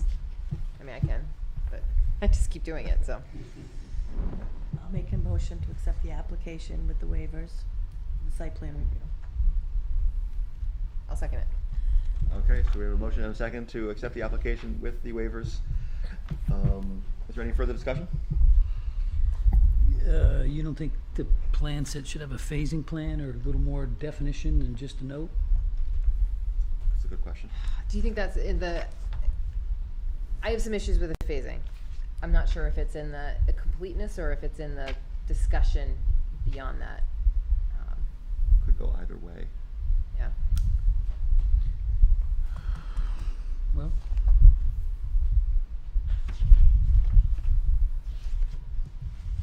I guess the question is, are we able to accept it as complete without having a firmer handle on how the phasing is going to take place? I think we've been told, but is it reflected enough in the plans?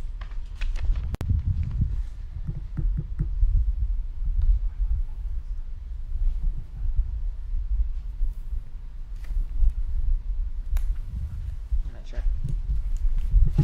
There is a plan note reflecting the phasing on page C1. That's number one, isn't it? yeah, there's just the Phase note. one, Plan note. Correct. There's no graphic, there's no line, there's no distinction between what is 1 and 2.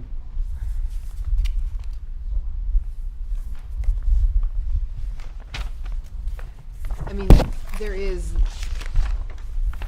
a lot line, but do we have that on the, is that, that's this lot line here, right? The lot line. Is it the same? Yeah, it's different. Phase line is over here where the fence is, Okay. as she testified. Yep, okay, no, that makes sense. I mean, that could be potentially a condition Condition, sure.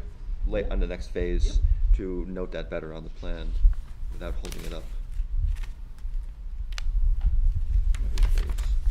I'm comfortable with that being a condition, but I have other, we'll talk about that Well, we later. can get that, yeah. So is there any, we still have a motion and a second to accept with the waivers. Is there any further discussion? Okay, all in favor? Aye. Opposed? Abstentions? Okay, the application is accepted. So, I suspect we might have some questions. I have some questions.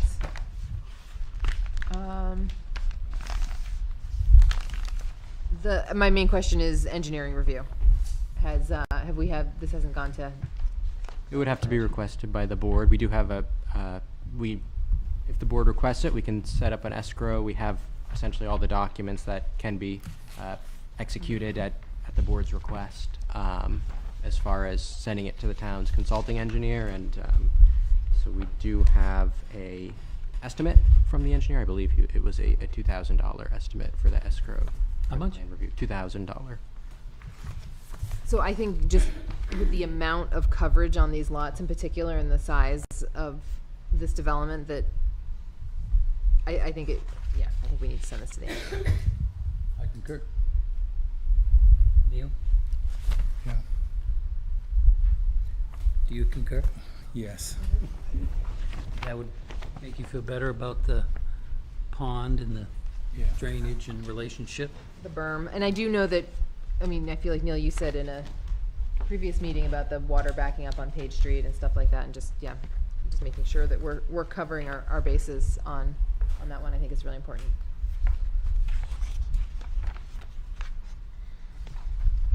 And I would concur, and I will also say, I appreciate the thorough, report provided.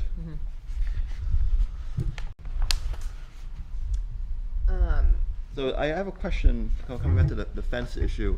When it comes to the fence that the ZBA approved, I believe there was a question over what that fence would be, and that was kind of kicked our direction in terms of determining what was fitting for the neighborhood. Do you have a proposal for that particular fence at this point? Yeah, I can speak to that, I think.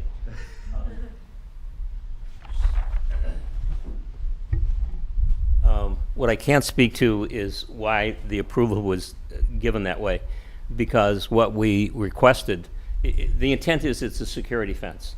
So what we wouldn't want to do is to block visual contact, so chain link fence is the traditional fence to act as a security fence. So we applied for approval for a chain link fence. They approved the request, but with the condition that it fit into the neighborhood.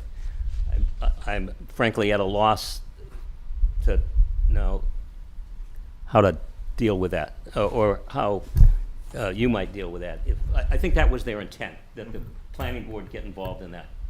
And I think what's important to consider is that we could have a 4-foot high chain link fence without any approvals. But if we went to 6 feet, we needed the ZBA. And then the ZBA, I was not there, but in my review of what they discussed, it was concern about if we're going to go up 2 more feet, should it be chain link or should it not be chain link? Well, it made sense to us, it should be, and that's what we requested. But I think they wanted the board to weigh in. I think if you could point out exactly where the portion of the fence is, and again, reintroduce the board to where the vinyl is and where the chain link would be, Harry. So the approval that we went to the ZBA with, and this was before we had the opportunity to speak with the abutters, and we weren't dealing with abutter fencing at the time, we were just dealing with frontage footing fences and the security issue.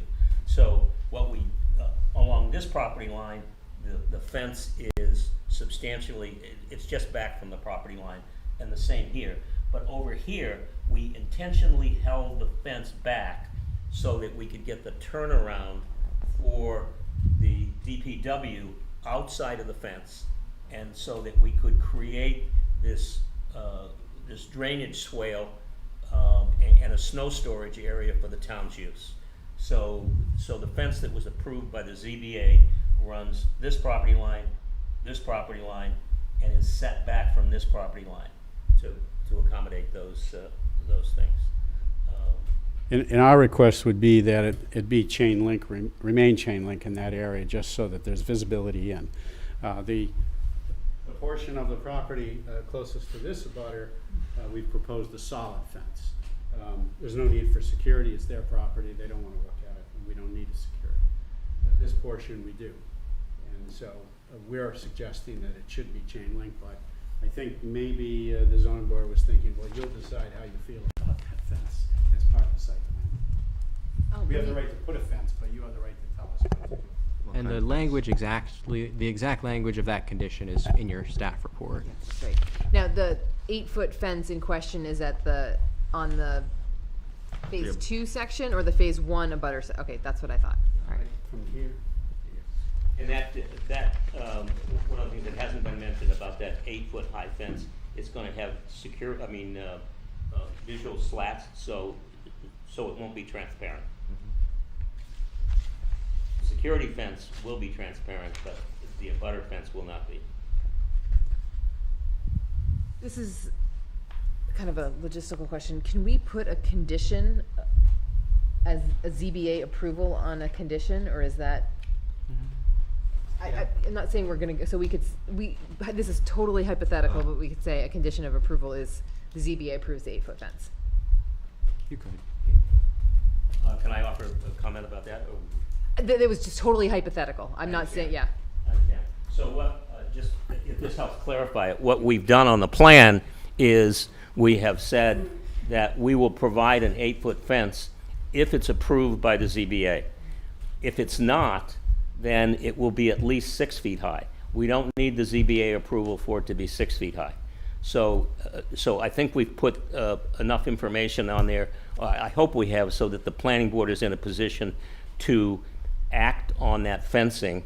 And if the ZBA doesn't approve it, then it's clear that the fence will be at least 6 feet high.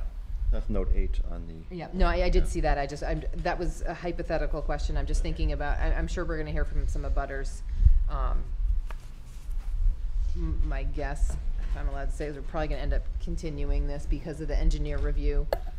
But We wouldn't have any objection if you put a condition that the applicant should apply for.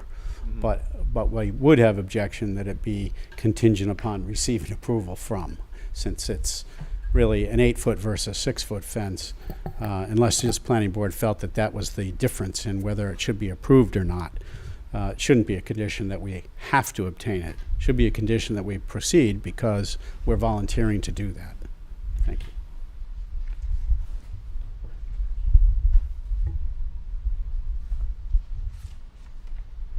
it's a special, I don't have, my zoning ordinances from 2019, so it doesn't have the rewritten fence section. It's a special exception for an 8-foot fence. Anything higher than 4. Is a special exception, not a variance, so. And they have it for the 6. It's the difference between the side setback and the frontage. Frontage allowed 4, required special exception for 6. Side allows 6, requires special exception for anything over that. Within the side setback, which we're proposing it basically 1 foot off the property line. I'm actually just checking You might be able to tell me, Joseph. Yep. Before my computer's just like flaking out on me, it's not doing anything. Just gonna look at the, oh, there it goes. Yep. These site plan regulations, our design guidelines, do they apply here? They apply to all site plan Because applications. we have design guidelines about articulation of buildings and such, that I'm trying to look at. I don't think I have the new site plan regs Whether we here. hold to that, well, we were, actually, Joseph and I were talking about whether the board actually had copies of all the new. I don't have any of the new stuff. Draft. Design guidelines. I have a question. Are you looking for that? Yes. Question to the applicant or applicant's attorney. Do you own Mountain View Farm at Fairgrounds Road, Inc.? Is that, Answer that question, yes, sir. That entity doesn't exist anymore. Even though the town records reflect the fact that a budding property is owned by that entity, it doesn't exist, and that property is currently owned by BICO. Yeah. Correct. okay. So I'm currently looking at our design guidelines, and massing in particular. I assume stuff like windows aren't particularly like an issue here. Proper massing reduces the impact of the massive bulk created by large buildings that would not otherwise relate in scale to surrounding development. Vertical articulation, horizontal articulation, multi-plane roofs or awnings, or variants in fenestration should be used, that's not a strong word, to mitigate the impact on surrounding development and the scale of the neighborhood.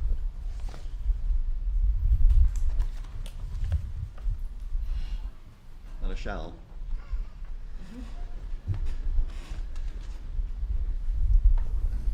Well, then the commercial buildings in excess, how big is this? What's the square footage on the building? It's listed on the plan. What's that looking for? I'm just hoping someone could tell me. 6,000 square feet. Alright. I'm not sure if that's the entirety of it. I guess it is. 1,350 on the other one. Oh, And then yeah, there's just these over okay, here. yeah. So total, The largest one is 6,184. but total Total is over 10. roofs and exposed structure numbers. So there are some design guidelines for commercial buildings in excess of 10,000 square feet of gross floor area. Now, none of these buildings are over 10,000 square feet, but they do kind of service one. So, oh, wait a second. Look at number 4. Oh. Okay. Never mind. So storage buildings. I had to read further. Things Okay. are exempt from these standards, provided they're adequately screened from view of a public street. Adequately screened, and that is the question back to the fences again, or any other vegetative screening, which I don't think we would have too much of in this case. Anyway, I think the fence question is important. Yeah. Might be nice to. Sorry, I'm telling you what to do. The public hearing? Yeah. Just in the I'm thinking of getting there. I'm just curious if we're quite there yet. Are there any other questions before we get to the public hearing? No?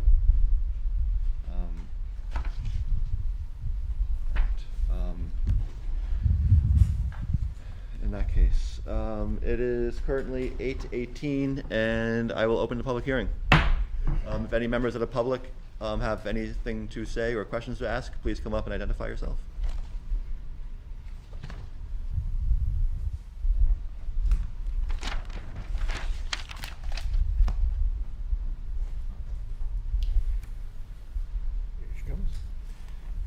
So, I'm Greg Patton, 25 Page Street, Plymouth, my wife Donna. I think a storage facility is a great idea. I think where it's being proposed to be placed is a bad idea. This is a residential neighborhood on a narrow street. It would be in our side yard. It would be in the backyards of the people in the development that BICO currently is building. I think it would be a better place to put it on the easterly side of the field out with access from Fairgrounds Road. People that are buying homes would be buying with the full knowledge that there are storage units there within the, facility, or the boundaries of the facility. We've lived at 25 Page Street since 1984, and we bought the property from Phil and Virginia Blackie. When I approached Mr. Blackie, Phil, about buying the property, he had told me that he had one piece of property left out of a development that he was subdividing down Page Street. His original intent was to have 2 half-acre lots on the left-hand side, and he had them staked out as such. The minimum house lot sizes at that time were half-acre. When they surveyed out the last lot going toward the pond, they found that it encroached on a town right-of-way, which the highway department has been using to plow the snow off the end of Page Street for the 39 years I've been there, and I'm sure that they were doing it before we moved in. I also was approached by a lady that worked at the town office who was envious that we had found that piece of property because it was her dream property and she would have bought it if she had known about it. So she did her own research and found that the lot past ours was unbuildable because it would have encroached on the town right-of-way as it was presented to me. So it's been my understanding over the years that this is why the town has been plowing the snow, the highway department has been plowing the snow. When they bring the street sweeper down, they empty the sand there. If the snowbank gets high, they come down with a front end loader and they push the snow pile back. This is not something that the current owners have ever done. I do remember when they were doing the Plymouth Woods development, they were trying to find access to the back lot, which was originally phase 3 of the Mountain View Farm development, which was supposed to be a cul-de-sac. That was sold to Plymouth Woods, and trying to find access, their original intent was to use Allen Ave. And it was discovered that the residents of Allen Ave had been taking care of that street for 35, 40 years. And it was, BICO tried to lay claim to it and was told that no, the neighborhood had been plowing the street, repairing, it was a gravel road, fixing the potholes, and they had gotten it through eminent domain or adverse possession. And I'm just surprised that the town of Plymouth doesn't have claim to the section at the end of Page Street. On the original plan, when we bought the property, Allen Ave continued down toward the pond, and it was Penelope Street on the map, on the drawing.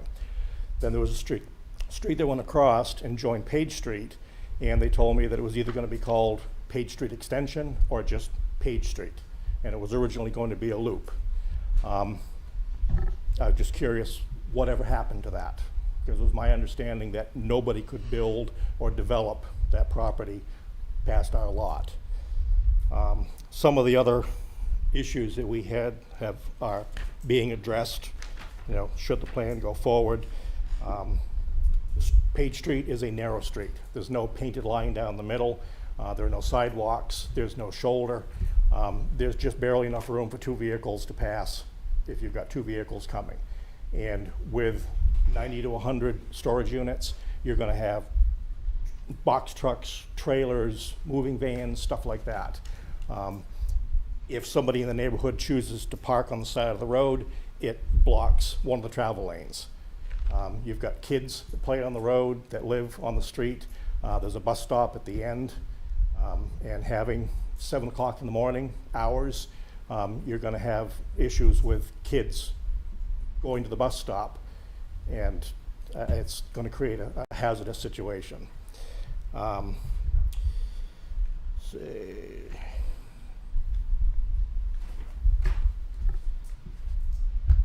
The zoning rules say that no more than 75% impervious surface. And from the charts that I've seen, there's like 98% coverage of impervious surfaces between asphalt, cement pads, and buildings. there is a supposed drainage study that's been done. If that study were done at the end of the winter, when that pond is at bank full, there is going to be groundwater, because the groundwater goes under that berm and it flows across through the sandy soil. It's about 2 feet, and past the 2-foot level there is a gray, almost clay-like material. When we built our house, we had the foundation put in. We were told, you'll never see water. And guess what? As soon as that pond started overflowing, we had water in our basement. Even with the engineered overflow for the Plymouth Woods development, we still got water in our basement. And the proposed dry wells, those aren't going to work, because there's going to be no place for that water to go when the pond. Right now, the pond is down. It stayed down. Some years, the pond dries up completely. That drainage system would work beautifully. But if that pond is at bank full and the berm is holding it in, then you're going to have water a foot below, 6 inches below the surface. So I think a little more work needs to be done on that. Neil can probably attest to what would need to be done. But, let's see. And as far as the fence, yes, we would like a privacy fence, at least 8 feet tall. The buildings themselves are proposed to be 8 feet tall, and looking out 3 sides of our house, we would be looking at storage units. If we look out our front door, it will be directly across the street from us. And we really don't want to be looking at, orange and tan storage units. So a nice green privacy slat chain link fence would be a little more appealing. That's all I have to say. Thank you. As you know, Page Street is a dead end. We have photos that were taken like in early spring. This photo here shows the snow being plowed through. It goes towards the woods. And it also, there's very little distance from our property line to the end of the road, as I showed you in the first picture. This is end of Page Street snow again. And this is Page Street exiting our driveway. And the runoff stream feeds the pond at the end of Page Street, and the berm is installed that they're referring to. Sometimes seeing pictures, sometimes helps. Page Street towards Fairgrounds Road. And so I put a post-it note here where the property line is in the end of the road. Let's see, that paper's got mixed up. A concern has been about traffic on Page Street. A new sign has been put up, slow children at play, speed limit 25. And so there has been a concern about that. And Page Street, looking down Page Street, that sign has been there for a long time, that it's a dead end. And so on. I gave you the deed from before, just a couple of things to point out. On page 6, the town of Plymouth is a direct beneficiary of the drainage and berm easement. Page 7, vegetative area in lot 2, lots 32 to 41, which I know they've addressed. That lot numbers have changed, but there is that vegetative area. And page 10 has certain rights reserved for the town of Plymouth. And so, just to make note, other storage facilities near, say on Route 3 South, Tenny Mountain Highway may U-turn point, not in a residential neighborhood. And nothing has been really said about a sign. For where is the sign going to go, saying that this exists down there. And in response to Neil about the highway, we were told normally you go to planning first and then you go to zoning, but they had to go, the highway was having an issue with this, and so they kept the zoning meeting, and so that's why it went to zoning, and we didn't know anything about what was going on, at zoning. And so that's why it went to zoning before it went to planning. And so, Okay, thank you. that's all I can think of right now. Actually, before we move on to more comments, Joseph, some questions or comments were made about the right-of-way potentially. And I know it's hard to come by his old documents sometimes in town hall.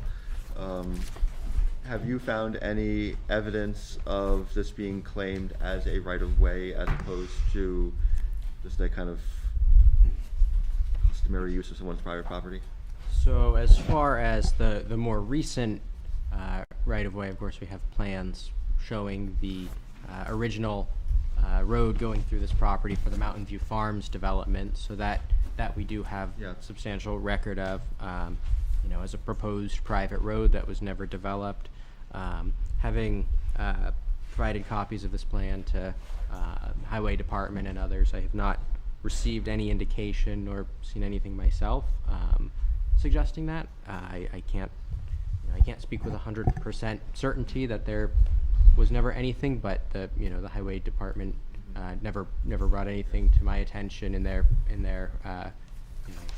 run up to the meeting with regards to this case, and I know they have been aware of the proposal. So road capacity is an interesting question. I mean, it looks from the numbers like that as far as trips per day would be going up about 60-70%. On the other hand, they wouldn't just be cars. I don't know what percentage would be larger vehicles, but and I don't know exactly what to make of that off the top of my head here, but it's just something to consider.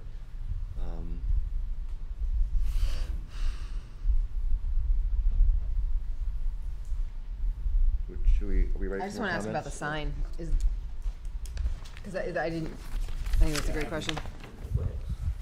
It's a building mounted sign that is labeled on the plan and it's shown in the details.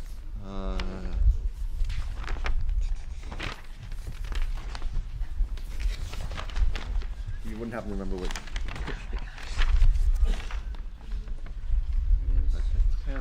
Okay, I see it. Page C1, building mounted sign, I think. Where's these? Oh, right there. Okay.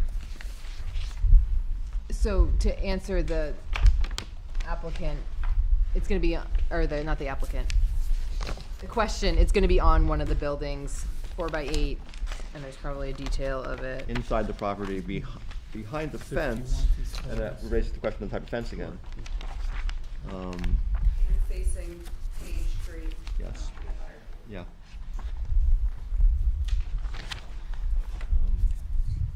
Do we have impervious surface calculations? Yep. I'm sorry, oh, right up here. Yeah. I'm trying to look at people and look at the plan at the same time. 62, 67. Okay. And in calculating the impervious coverage, it's the entire plot, not just the part that's being developed. There's a phase 1 and there's a phase 2. Yeah, I see that, yeah. So it's 62 and 67 was. 63, 68. What's the number again? 62.8 and 67.3.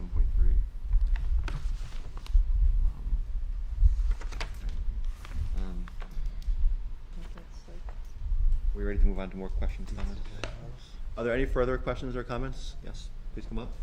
Identify yourself and a few words.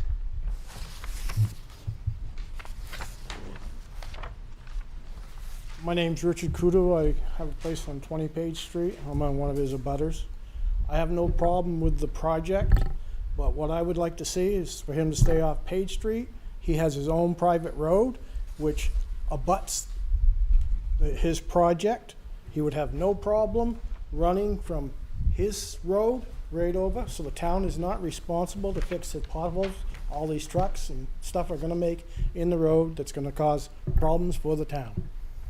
Thank you. Thank you.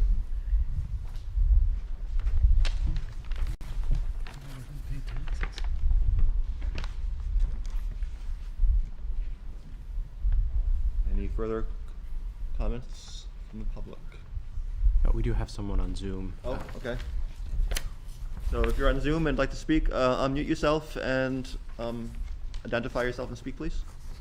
My name's Stuart Cormier. I live on Page Street, 12 Page Street. How you guys doing tonight? I guess I'm the same as Richard about just the extra wear and tear on the road. We have kids that walk the road to go to school. There's a daycare down here that people drop their kids off to get off the bus. I'm concerned about, people moving. We've all moved. It's a hassle. It's stressful. They're going to be coming down. They're not going to be paying attention to speed limits. They're angry, or, there's a lot of different reasons. Now, we said we're going to build this. I mean, I got a ton of questions, but I don't like the access point there. I think it's a great idea, and I know it'll be done with class. It's just that Dale's already under construction over there. Yeah, I know Dale. They have the grounds tore up. When this development starts and gets built, the people on that over there are not going to notice any difference because it's already under construction. They can access through that point, go over, do their job, and I think it ought to be a Plymouth company that doesn't steel buildings.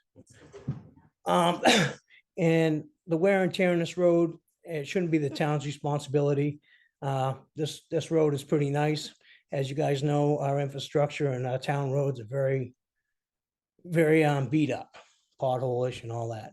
So unless he wants to do a thing where he paves it every few years or whatever, how it goes, I know that's not going to happen. But and as far as that, the extra construction vehicles going through wouldn't really change anything where they're going because it's under construction out in the field. So I just don't think the fence ought to be there. It was never proposed. I really don't like how they say if it had been a family development, you'd have more traffic than you would a storage building. But that might be true, but that's not what was discussed. It was always going to be access to the field. Not that it was ever going to be access to Page Street, but there was going to be a way for fire department to get through if they needed. I guess that's all I got to say about that. I know the development will be done with class, and I don't blame any of them for wanting to do it, and I'd actually probably rent a unit, but I just don't want the traffic on Page Street. That's all I have to say. Thank you. Thank you very much.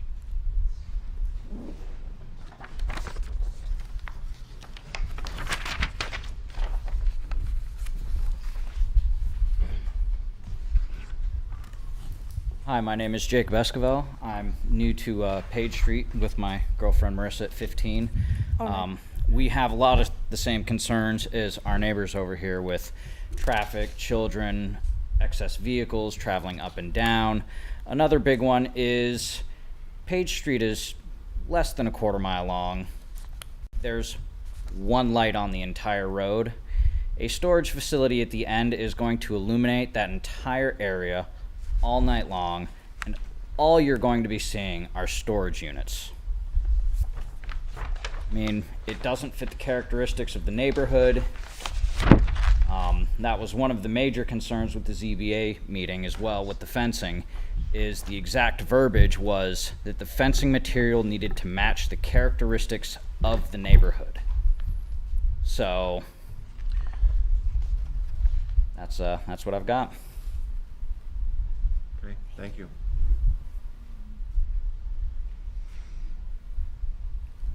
There's a lot of lights. They don't spill over property. My name is Candace Moore, and I live at 6 Page Street. And several things that they've just discussed is exactly what I also am uncomfortable with. One of the things is the snow plow. They pile the snow right at my edge, and of course the street isn't that wide. So when you have an accumulation of snow and cars are starting to go down there, well, number one, they can't get in my driveway because I've got a whole bunch of snow. And I keep telling them, you can move the snow I've got a whole side yard. Move the snow there. Don't plow it right where I'm at. And of course, I have back problems, and it's hard for me to even get rid of the snow. And now I've got a 25-mile speed limit sign on my side yard. I thought to myself, why? You know, nobody can go any further than when you get to the end of Page Street, and then you have to turn around. You know, it never was meant to have somebody even have a 25 mile, because they don't go 25 mile anyway. I hear them in the morning, and they're revving up. I don't know if it's a motorcycle I'm hearing, but that also is pretty consistent. I also think that having all these storage units I would like to have another street sign, but this thing is going to be very, very bright. And so, yes, I even have some lights coming in from, neighbors. I'm concerned with the number of children that go up and down that street. Some of them ride bikes. And I think that it's going to be a congestion. It's going to be, you have to get to the place where I just picture all these trucks. They're going to come in with their little load of furniture and whatever. The fact that you will turn off the lights at 7 p.m., turn it back on at 7 a.m. Well, that's good until somebody comes and thinks, okay, well, I'm gonna real quickly put some furniture in there at 9 a.m. and then they can't come through because the gate's gonna be locked now at 7 p.m. I think that's gonna be a little problem. So, I know I live on 6 Page Street, so I'm not at the end of Page, but I just see more people coming through the other streets coming, and I just checked it out this afternoon, that when you get down to Page Street, you actually can get a car through and go on that way, the next street up. And so that may be a problem. I'm concerned about people that are kind of peeking in on other houses. I do kind of sometimes leave my garage door unlocked. I leave my house unlocked. Page Street has always been a very safe area to be. It's been a very quiet area to be in. I'm thinking all the extra voices that we're going to be hearing. Maybe we get some people coming on our streets that have boom boxes going on and stuff like that. It's just been a very nice, quiet street, and I hate to see all these people coming in, especially with all these storage units. And yes, I'm agreeing with a lot of things that they've already said. Thank you.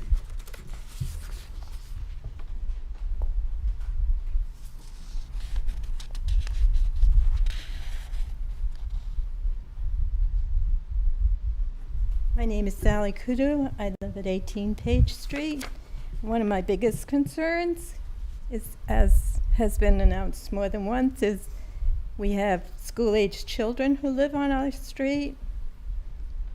And in the morning, especially in the wintertime, they stand on the side of the street and wait for the bus. They come home in the afternoon from the bus and they walk home. With all this traffic on Page Street, it's really worrisome for their safety. And the other question I have is, what happens to the property value for Page Street when it has so much traffic? Is this going to make a difference for us? And those are my biggest concerns. Thank you. Thank you.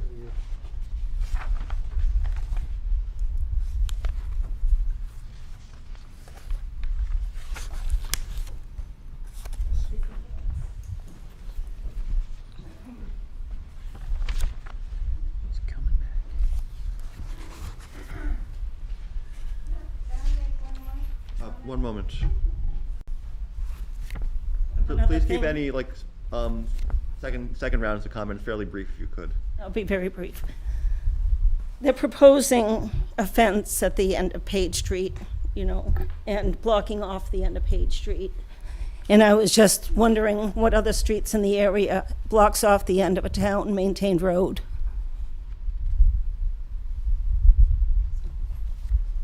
Thank you. Yes? It still has to do with the water that accumulates from the snow that starts melting. And I took pictures, I think 2 years ago, and showed what the snow accumulation that was melted. And it was a river. And so we will have problems again because we don't have any place to put this whole bunch of snow. And so the snow is really a problem for me because I do have water that comes in my garage because I don't have a cement slab. It's on, well, I do have a small cement slab, but if it gets too high, it'll get in my garage door. Oops. Thank you. Thank you. Are there any further comments?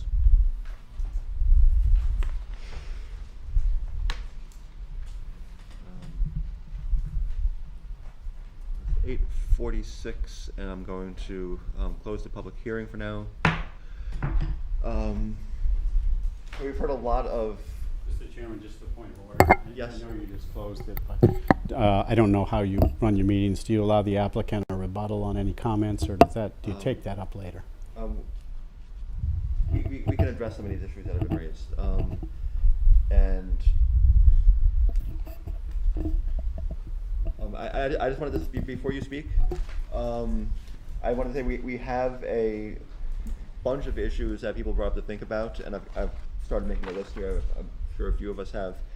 And one of the things, of course, we have to weigh as a board is which of these issues, as impactful as they may be, are covered in our regulations versus not, and kind of sorting through all that and just what we have before us. But so if you'd like to say anything, though, yes. And I'll try to be brief. One of the questions that I think the board has to wrestle with is there's a concern about this use and the residential neighborhood. But this use is a permitted use in this zone under your zoning ordinances. So as the chair just pointed out, you have to kind of focus on, is there anything with this plan that doesn't meet your regulation, not whether the use. I know the neighbors don't want to see the use, especially as I've heard the traffic coming down their road. But that, to address that second point, there is a traffic analysis which has been presented. If the board feels there needs to be a further in detailed review or wants to refer it to a peer review for comments, feel free. But as presented, I think it presents the well-documented historical studies that have been done in this type of use and on residential uses, compares the two, and shows the minimum impact at both peak and on full day, and the numbers are quite small. I know everybody thinks there's going to be a lot of units, a lot of traffic, but that is not the reality as found by actual studies from the ITE, which is the Institute of Traffic Engineers, and that's the basis of the report that's been presented to you. Can I ask a follow-up to that? So thinking, I mean, one of the concerns was, I mean, I'm looking through this, and I haven't read every single word of it. This has a lot to do with number of trips. And That's correct. One of the concerns is not just the number of trips, but the type of trips and the type of vehicles and the potential impact that would have, as opposed to just the number of trips. And I'm wondering if you could speak to that at all. Yeah, that wouldn't be in what's called a trip generation report. The trip generation doesn't break it down as to type of vehicles. That would have to be probably, if you requested it would have to be a comparable analysis. One would have to be done at, say, the other storage facility that I referenced here and see what the breakdown is. It would have to be really done as a actual manual count. Is the only way to do it. There are some historical records of breakout of traffic usage, but I'm not sure that'll be as valuable to you as if to determine what actually occurs in the field. I would just take the position that the traffic data that's presented to you really shows how minimal it actually is. And again, these are traffic studies done nationwide across a whole group of communities, and they reflect what actually has occurred. They do a study, they compute it, they put it in a manual, and then every 2 years they go back and do actual after construction studies. So it's updated on a regular basis. It is not something that someone does on one storage facility located in, as someone was here earlier from Oklahoma. It's not done in Georgia. It's across the board traffic counts that are done and printed up. As to the drainage study, again, you're going to refer this. It sounds like you're going to take vote to refer to an engineer, and they'll be reviewing the drainage study. But the soils have been studied, the drainage computations have been done, and it's all controlled.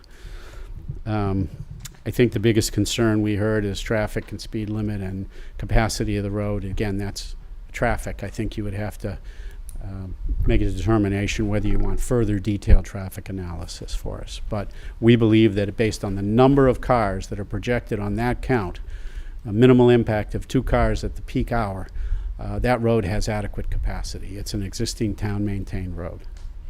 I think those are all the points I wanted to make in rebuttal. Thank you. Could I just offer one point of information about the drainage? Yes. So, kind of like you mentioned that we're here to talk about how our plan meets or doesn't meet the regulations. Typically, a site isn't. I just asked that we be able to see whatever you. Yeah, I'm just gonna find the plans that I have to reference.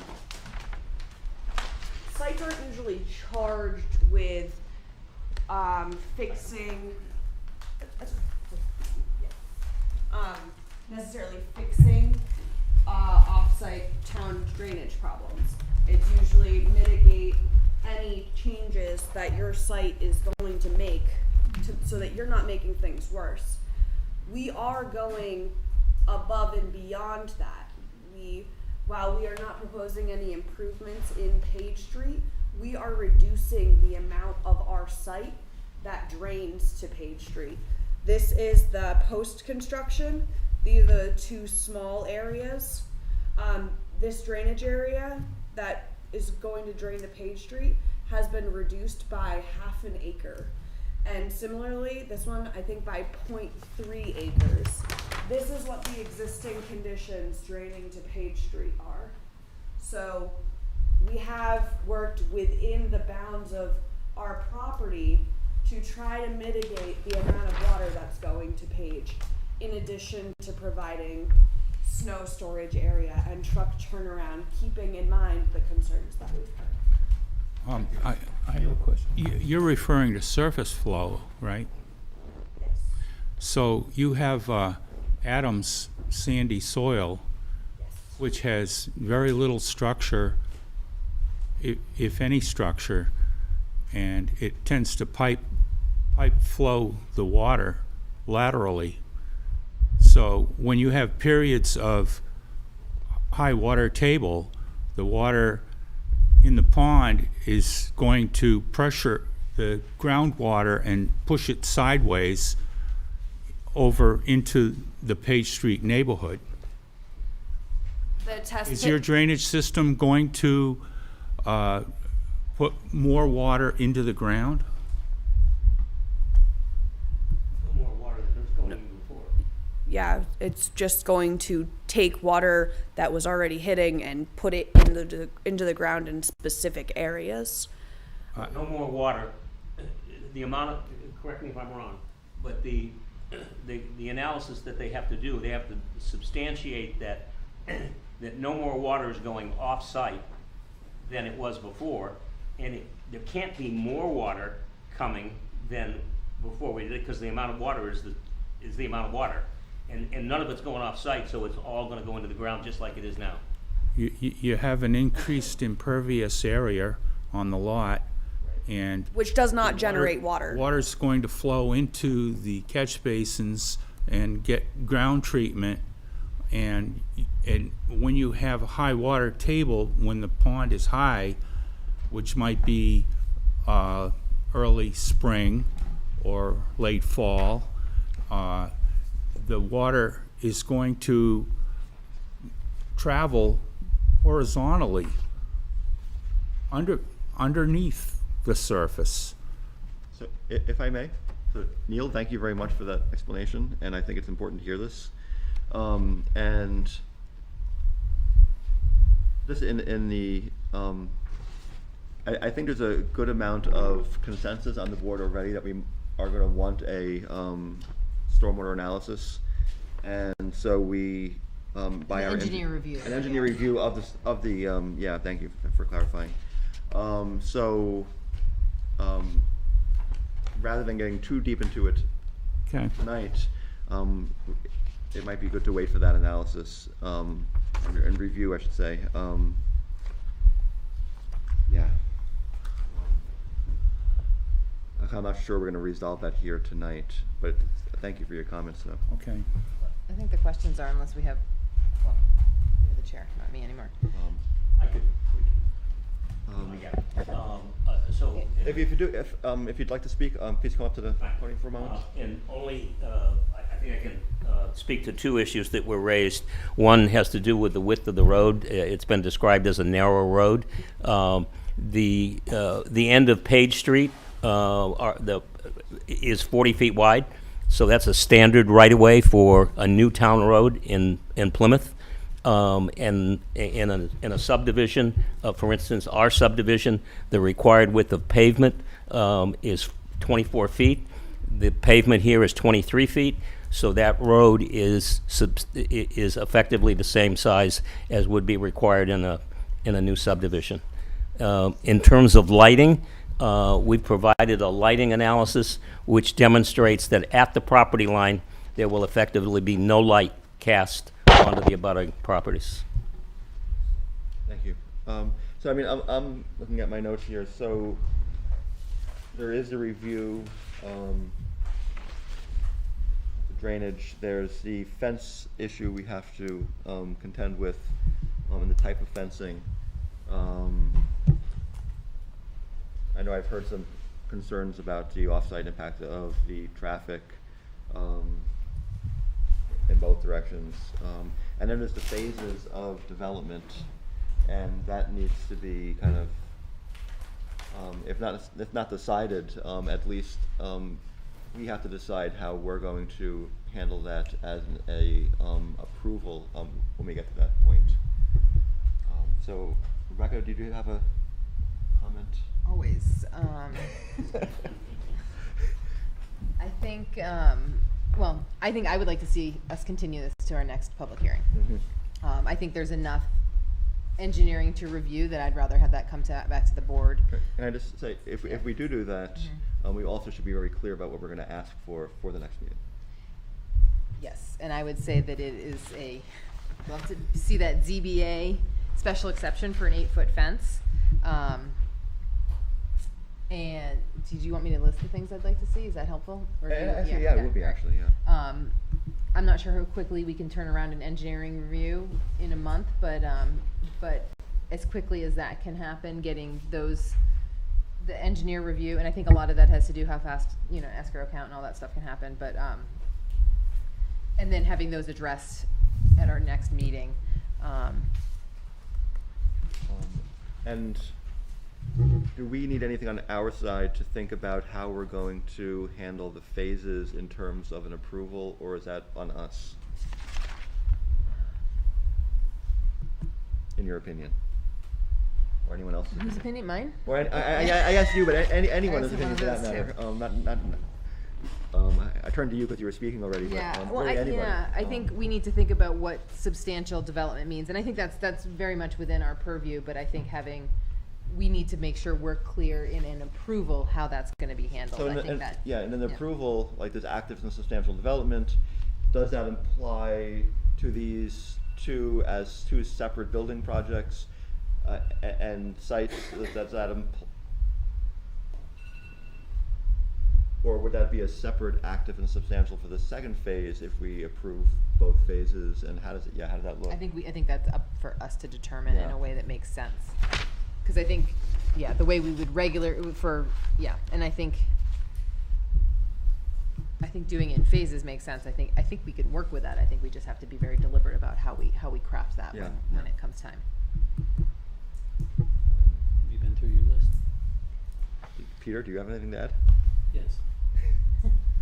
Are you finished? Yes, thank you. Anybody else have comments? Go ahead.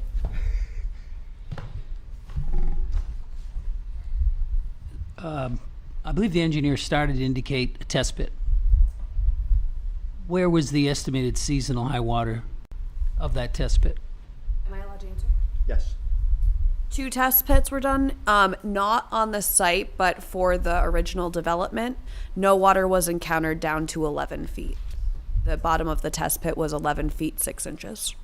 What year were those performed? A while ago. Thank you.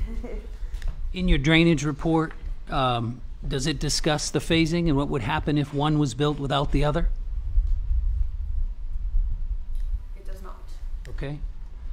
Also, you have pavement that appears to extend right to the property line. Were you aware of that?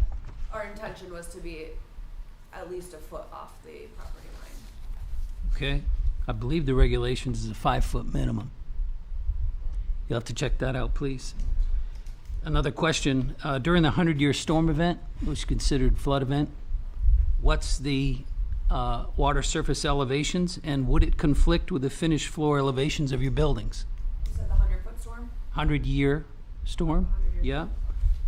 I can By doing quick math, provide it that information. looks like you're about 8 inches high, which doesn't seem to be very much.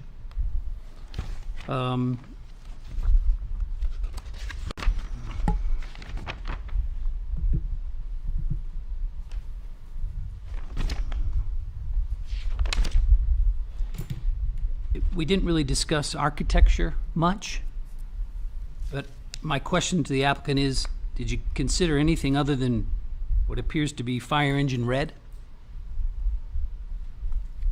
Do you want an answer to that question? Not right now, nope. In terms of landscaping, it appears you're not planning any on what you've reported to be Phase 2 on the common property line with lot, well, it looks like Cotu, perhaps, Richard and Tammy Cotu, 208-970. So I question that. I do recognize that you're proposing a sizable fence in that location, but your building height exceeds the height of the fence. It's 6-foot fence there, and I thought your building height was 8. So a consideration.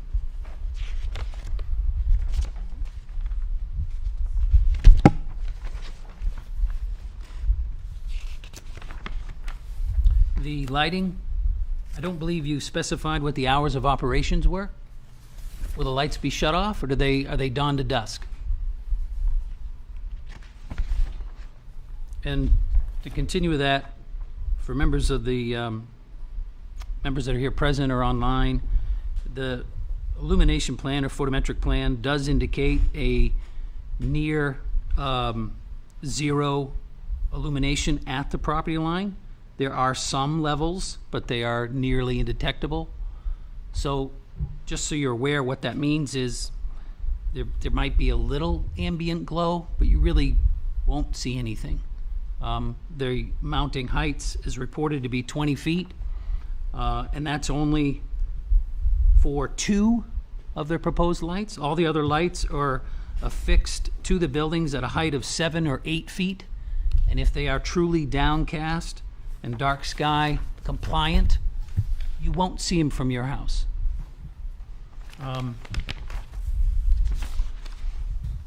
Talked about screening, stormwater, fire engine red. water table, drainage, 100-year ownership. Oh, I didn't see, I looked at the trip memo, and attorney, I think you did a great job explaining that. But I didn't see anywhere how many units. We see square footage, we see an IT, but how many actual units are you proposing?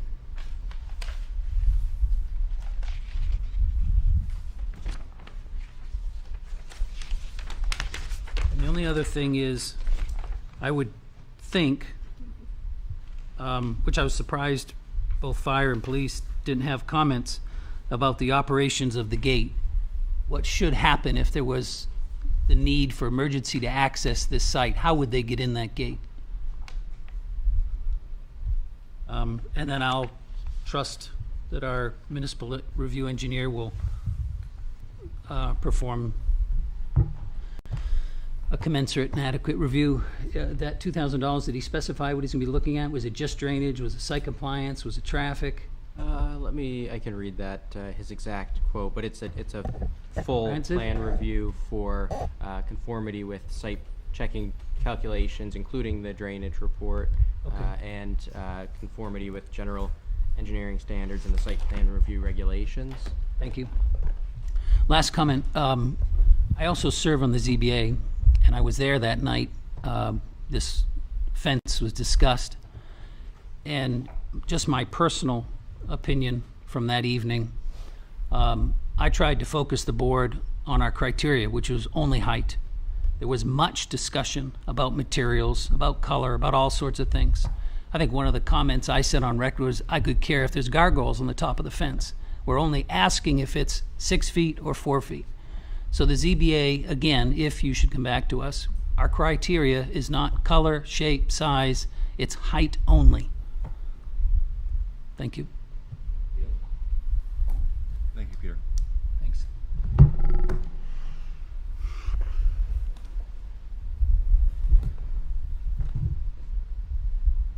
Make a motion to continue? Or were you asking to, are you making? Oh, no, Okay, second. And is there further discussion? So one point of discussion. And so this would require a $2,000 in escrow for the report, yes? That's correct, yep. And that would be agreeable, okay. Just to clarify, that's a continuance to the July 20th meeting? We gotta vote first, Mike. We haven't voted yet, but. Just to clarify the motion, yeah, I mean. Oh, I'm sorry. On a date certain. Yeah. Yeah, July 20th, is that your next meeting? that date. Yeah. Now we've got two things on the agenda, we're almost. All right, are there any further discussion? Okay, all in favor? Aye. Opposed? Abstentions? Okay, so we are continued until July 20th. Thank you very much. Thank you. Thank you. We'll see you then. Okay.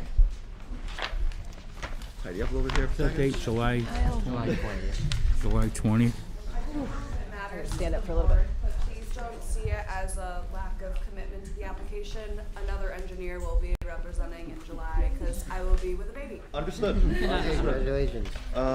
Thank you. Thank you. Okay. Oh, I wrote all my notes on the different applications.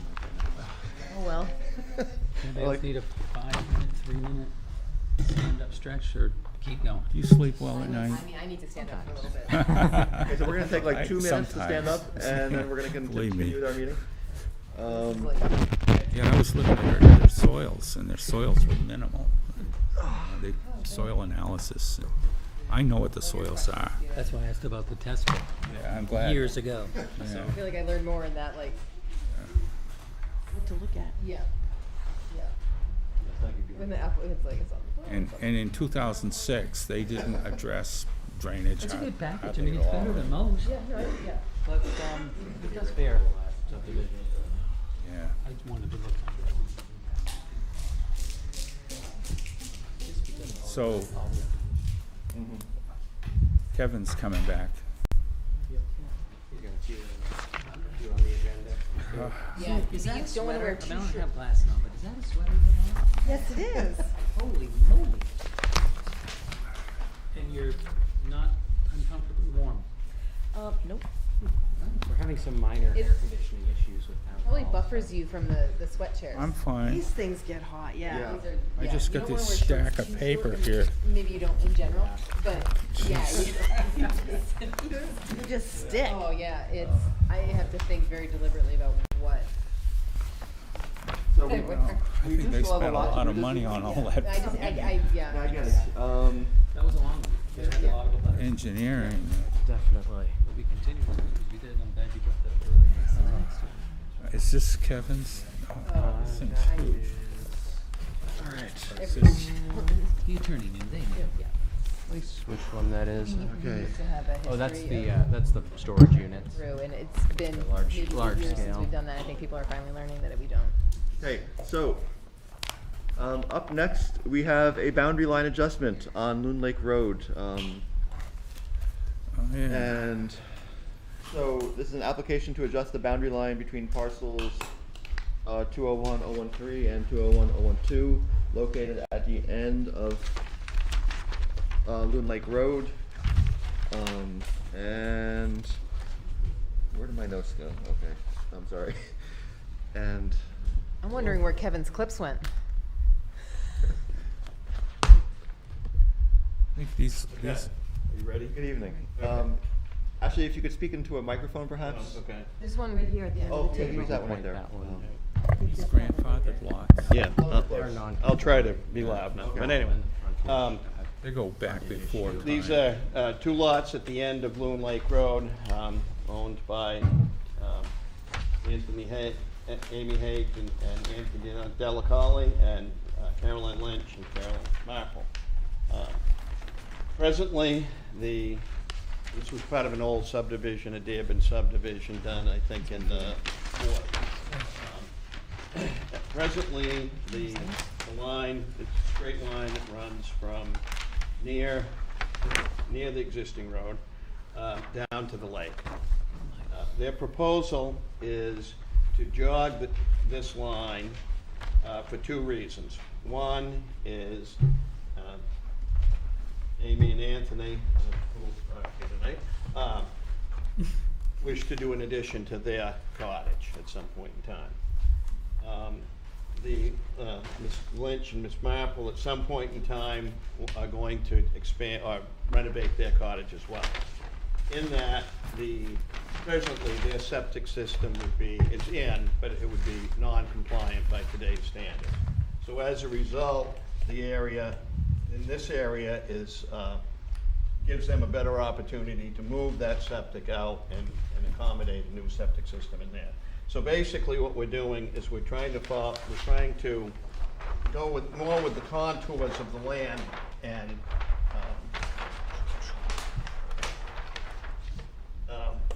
follow the contours. There's a bank, there's a little ravine that runs down through here. So this area is actually more topographically connected to this as is the same over here. So basically all they're trying to do, and the road frontage stays the same, the lake frontage stays the same, and the areas stay the same. So they're just swapping equal areas, this one around their house and this one in an area to accommodate a new septic system at the time they do that.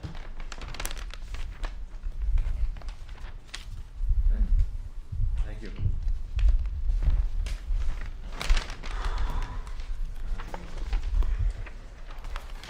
And we don't have any waivers or anything, right? No. Nope. Okay. So we have some non-conforming land, but it remains non-conforming and no more non-conforming than it was before. And allows the future development to be conforming, or at least no more non-conforming.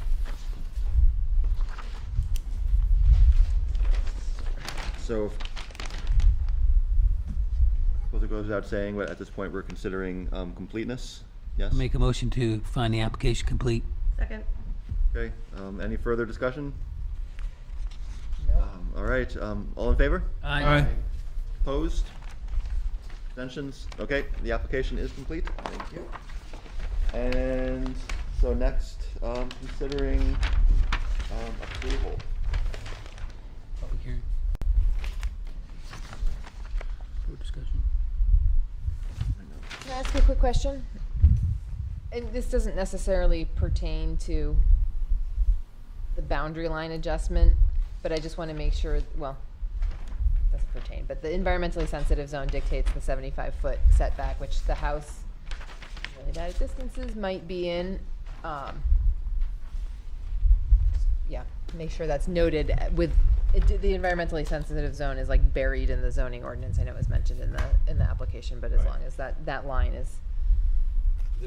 But this is, well, yeah, of course, these houses are presently existing. They're presently existing.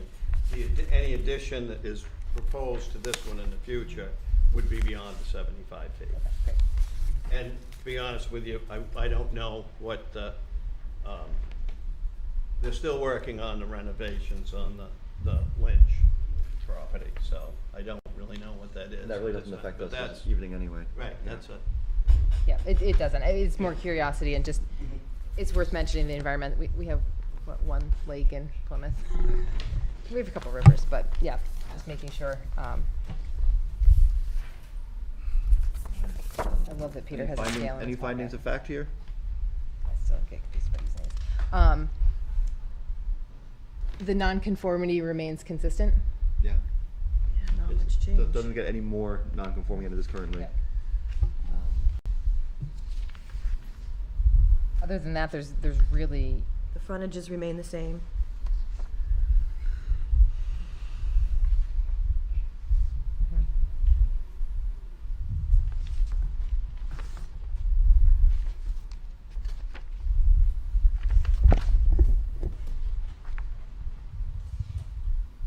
Discussion or doing finding of fact?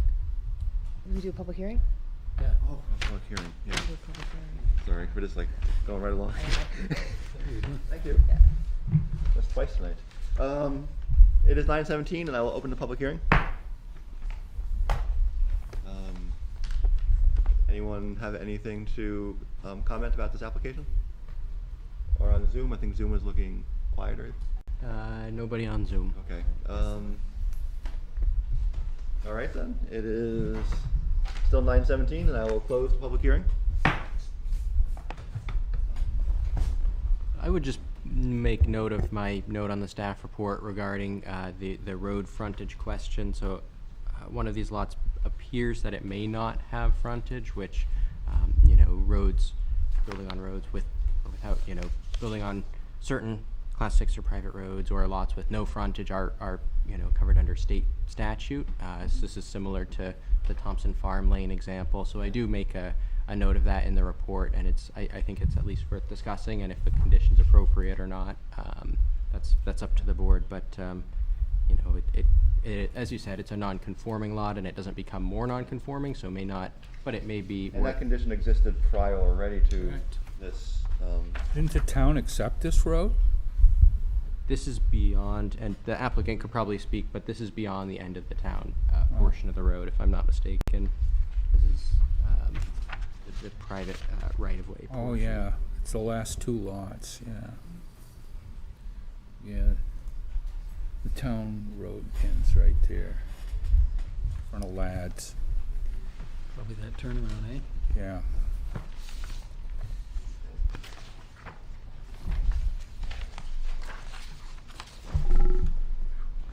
I'm open to. So you can have two lots on a driveway. They're all You don't have to have a town road for two lots. I'm just referring to the state statute about building or development on requiring road frontage, which is similar situation. Like on the case with Thompson Farm Lane, we did put a condition just referring to state statute on that and saying as it may be amended in the future. Well, in that case, they were building something new. Correct. Right. Correct. I mean, it couldn't hurt to mention it. since we, it was, I think it's worth Yeah. considering and discussing. I don't think it, I think the board, this is a boundary line adjustment between non-conforming lots is permitted. That would just be sort of a clarification that could be So provided. any building or development on lots without road frontage or with frontage on class 6 and certain private roads are subject to New Hampshire RSA 674-41, having to do with access and taking responsibility. To give it a quick summary, it's on you to take responsibility.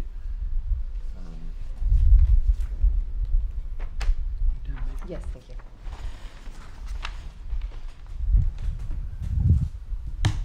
We do a public hearing? We did. We did. It just You was, closed it yeah. yet? No, it's closed. Oh, okay. I open close same minute. I just want to say that it's great to see so much stormwater management on the property, so thank you for doing that. You don't see I that almost very, forget, but I did do it. you don't see that very often on Did plans. they got their approval for the garage for the? Did they get- Open to, I would like to make a motion to approve this application. Second. any further discussion? One condition, Um, return an application that's signed. Oh, they did, I can clarify, there was a follow-up provided after that did bear the signatures. Thank you very much. That was received after the original was provided. Okay, so you're good then, as is? As is. Okay. So we have a motion and a second to approve this application for a lot, boundary line adjustment. Any other discussion? Okay, all in favor? Aye. Opposed?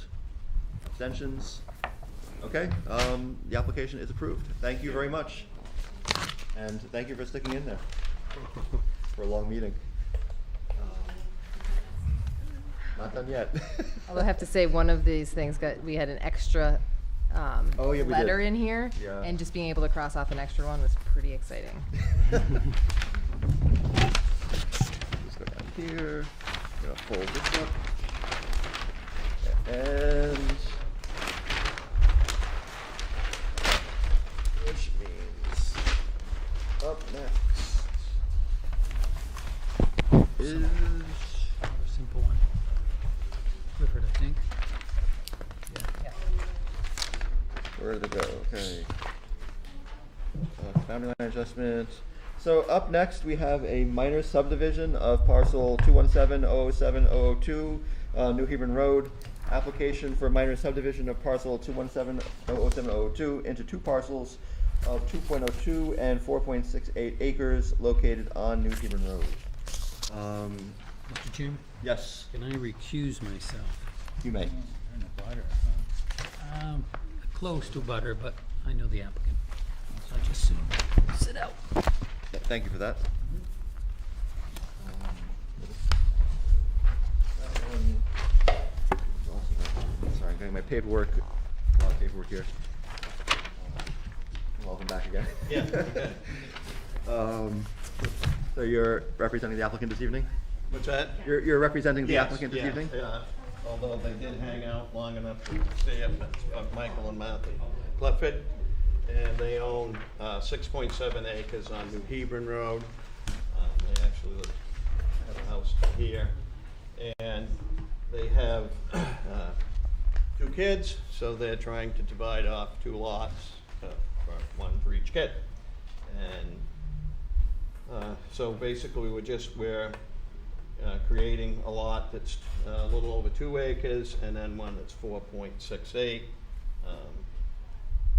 This one is bigger because a lot of the area is behind an abutting lot, and so to provide 2 equal building sites, that's, and with the proper access and things like that, that's what they came up with. Have more than enough frontage, more than enough area, have state subdivision approval for both lots.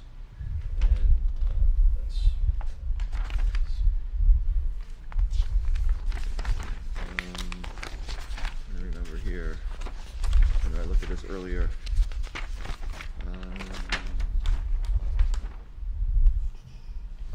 And I guess this might not be completion, this might be approval, but so I noticed there is the the two wells on the, one of which goes over to the abutting property, and there's another proposed one. Is that correct? What's that? Am I looking at the right? These are two proposed well sites for these two lots. This is an already existing lot. Yeah.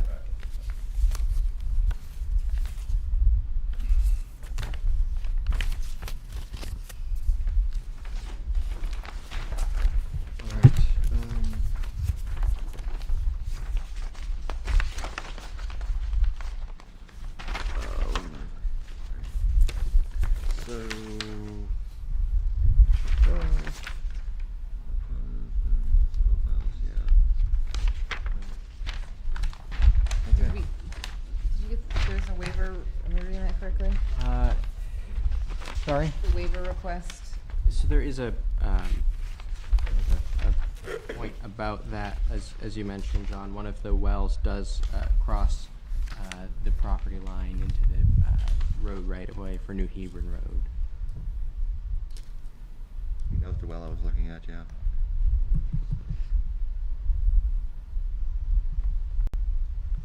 Did we ever get that request in writing? The waiver request? Not at this time. Can't they just get a well release from the state? I believe and they file it at Grafton County? That's this is just out of our subdivision regulations that dictates that the well radius should be completely contained on the lot, which the board does have the authority to waive. The state allows that. Is there any reason why the well radius was allowed to go into the road right away? The state allows you to extend it into the center line of the road. Mhm. And not to get too carried away with it, but technically the ownership in a right-of-way road goes to the center line anyway.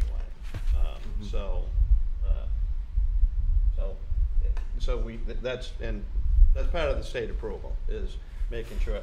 This is a proposed site. It could go over. Right. Yeah. It could, and it may, to be honest with you, when they build this, well may be down here. Yeah. You know, it's not an issue. In this case, we typically try to get it to a point where it's feasible to actually go in and put it. You know, we could show it down here and say it all meets, but it's not really feasible to put it down there. So, and the fact that, you know, that is a state requirement for the well radius, and we do have state subdivision I was gonna approval. say, And they're the ones that would be approving the septic system that would be built on the lot anyway. And to be honest, when that happens, that well, like I said, may be somewhere else, but it's all in compliance now, so. Except for their subdivision regulations, but. Well, do we want to argue about the center ownership of the center line of yeah. the road? 'Cause No, not at this hour. Yeah. I mean, I think because of the size of the lot, to me, that's an acceptable waiver, as long as we can get it in writing from the applicant, as the staff review says. But I feel like if this was like a 1 acre lot, maybe we'd be a little more picky about making sure there's enough wiggle room there, but. Okay, how about this? How about approve it and I'll move it over 10 feet and get it all on the lot, and then I don't need the waiver. That's a So, condition? a condition of Yeah. approval, we would, I guess we still have to. First we have to accept it. Oh, yeah. And the question is, do we accept it with or without a waiver? I think is where we are right now. I mean, I think it doesn't really matter. I mean, it does matter. It's important. This is all very important. Rebecca's getting tired. We're past my bedtime. I say let's just accept it as complete, because it's something that we acknowledge can be worked out and will be worked out probably in 7 minutes. Is that a So, motion? I would like to make a motion to accept this application as complete. Requirement to look Second. at the driveway. Okay, we have a motion and a second Would to be accept as driveway. complete. Is there any discussion? Do we have to get involved with that? Neil? There's some discussion. No, not at Are we this. paying attention? Hello? So we have a motion and a second to accept this as complete. Is there any discussion? I'm okay. You're okay? Okay. All right, all in favor? Aye. Opposed? Abstentions? Okay, so we have accepted as complete. So on to approval and Public hearing. a public hearing, and after Fin- public hearing, the findings findings of of fact. fact, Thank yeah. you. Yep. It's hard after a while. I feel like I'm having a energy now. So, I'm gonna get a drink of water. I'm gonna need it. We're getting So, down near the end of this thing. it is currently 9:30, and I will open the public hearing. Do any members of the public have any comments on this application? Yes.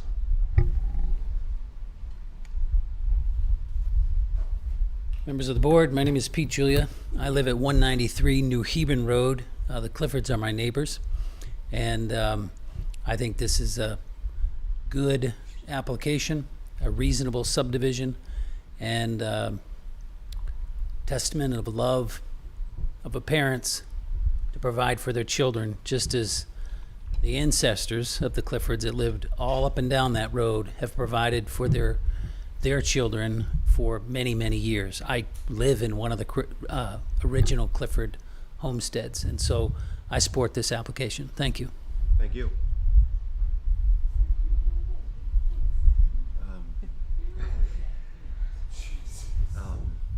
Any further comments from members of the public? Okay. Nobody on Zoom. Okay. It is currently 9:31, and I will close the public hearing. All going to bed. So, members of the board, how do we feel here? And can we look at some findings of fact, perhaps? It's been approved by the state. Meets the dimensional requirements, frontages, etc. Minimum lot size.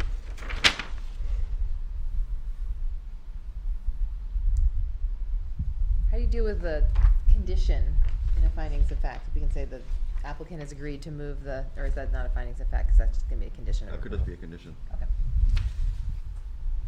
I think. Yeah. I mean, as a subdivision, there's usually not quite as many findings of fact. Right. Or anything else? Okay.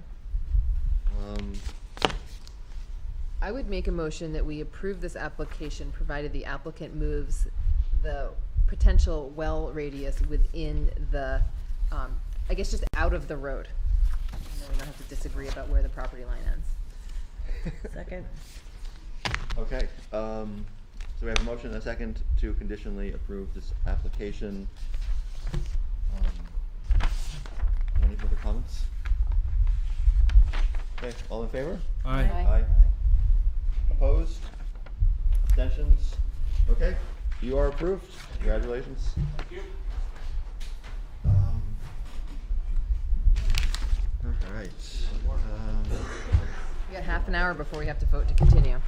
We vote to keep going. So before we move on to our next application, I just want to remind the board that our bylaws state that we end at 10 o'clock. We can have a vote to waive those requirements if we so choose, and it might be beneficial if it comes to that in a half hour. I will also mention, when we're thinking about timing, that I do have, as other business, a 20-minute monologue. No, I don't have a 20-minute monologue. I do have a quick question for the board that would be really good to have resolved this evening about our next scheduled meeting. And Get you. yeah, I just want to say, like, if we end at 10 o'clock, I do want to get to that before we, Yep.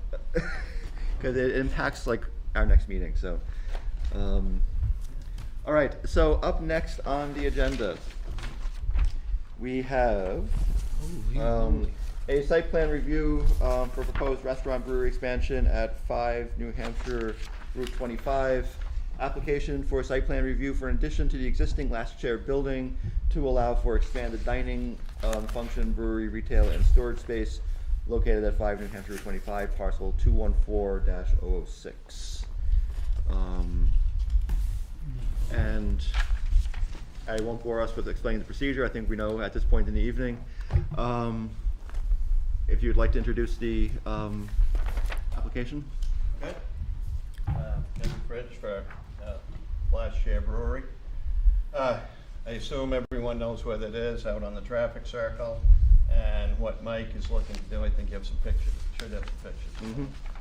What he wants to do, this is the present restaurant. This was this area here was an addition. It was done, I don't know, maybe in 2014, 17. Okay, it was done in 17. Was before you bought it. Right? Okay, before Mike purchased it. And what he's looking to do is to expand out this way and have some additional dining and function room and a new improved brewery. At some point in time, presently the brewery exists in this building and over here. When this one is completed and done, that one will be, are you going to remove that building? Eventually. Yeah, eventually that building will be removed. But that, obviously, during the interim time, they'll still be brewing in that brewery until this one is up and running. No use for that once the brewery is built. Sir, I can't really see this at all. And do we have bigger printed plans that are somewhere at the end of the paper train here, or? I have extras here. if you Yeah, want. I just can't see. So I'm. Is this size? Is this all right? This is the Clifford subdivision. Okay. Oh, we got a bigger one coming. Sorry to be a pain, but.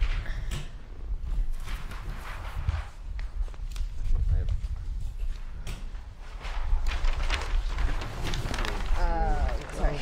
Don't you want to see this too? Yeah. I'm just kidding. I'm gonna keep the small one here just to move it over. So the current restaurant. Sorry, I'm asking The questions. current restaurant is right here. Yep. That is the current restaurant. This magenta is the proposed Okay. addition. Okay?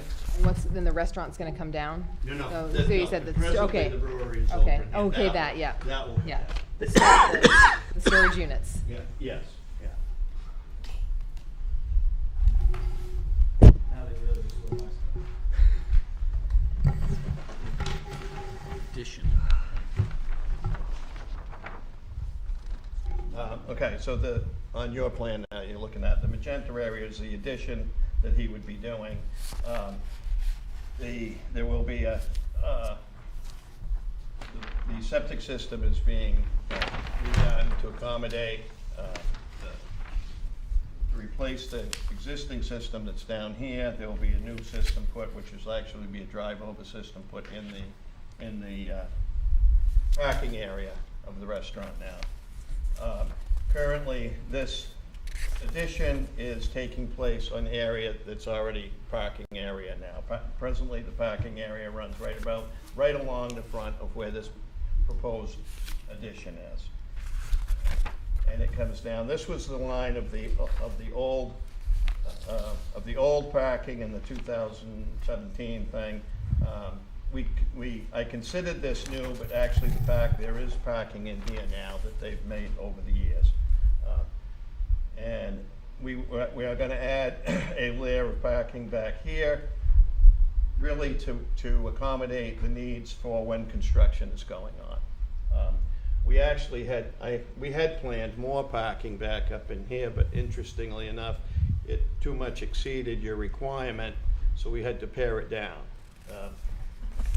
We may be back at some point to the, to the ZBA to revisit that at a future date if necessary. You might want to look at the 4 units per one for restaurants anyway, but that's another thing. That's up to you guys. Anyway, so basically that's what he wants to do. The parking will be expanded slightly here. The area in front of it will remain similar to what is there now. If anybody's been out there, and I know you have all been there. Okay, one of the best restaurants in town, so I'm sure that you've all been there, probably numerous times. Anyway, it's stoned in front and on the side. That will continue along the front of this, just so that they could have some as they do now, some seasonal outdoor seating, and which by the way will remain permeable. And as I realized, there's no such word as pervious. I didn't know that. Impervious, but there's no such word as pervious. It's permeable. Anyway, this will remain permeable. When the driveway is going to remain gravel, if we consider it impervious anyway, but it will remain gravel just because he's going to have the septic under there. In the event anything happened, which we don't anticipate, it's cheaper to tear up gravel than it is pavement. Presently, the well radius does extend beyond the property line, for which there is an existing easement. So I want to take care of that. And I think the waiver, we have asked for a waiver on the engineering study and drainage report, because it's basically we're using the area that's already disturbed and already impervious. And we're actually, this will be this area will actually filter more than it does now, and we did propose just a riprap swale at the end of the driveway, at the end of the parking lot. Anyway, just to take care of any sheet flow that might come that way. All this area will drains this way. There's no, from like here down it drains that way, and we're not proposing any changes in that direction. Thank you.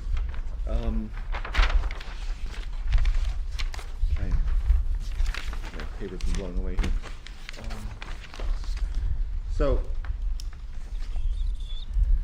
looking at the application, to decide whether or not it's complete. I have some hesitations with the addition of the size, which is pretty significant without erosion control plan. I recognize that it is a hardship to go through the process. In gravel, compacted gravel is essentially impervious, but putting a building is going to certainly redirect where storm flow is going. And it's going to concentrate in a very different way than when it's landing directly on gravel. So I just I have some hesitations.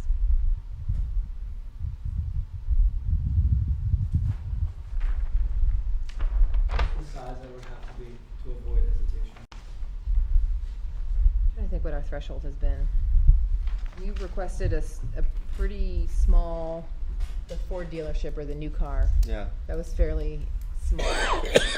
The standard requirements out of the site plan regulations are in the staff report. It's for a drainage study, it's 5,000 additional impervious square feet or 20,000 square feet of disturbed area as the default Okay.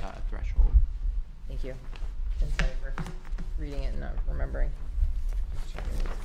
So what's- You add the current proposal is below the disturbed area threshold at 16,500 square feet, but additional impervious area exceeds that threshold at 14,200 square feet.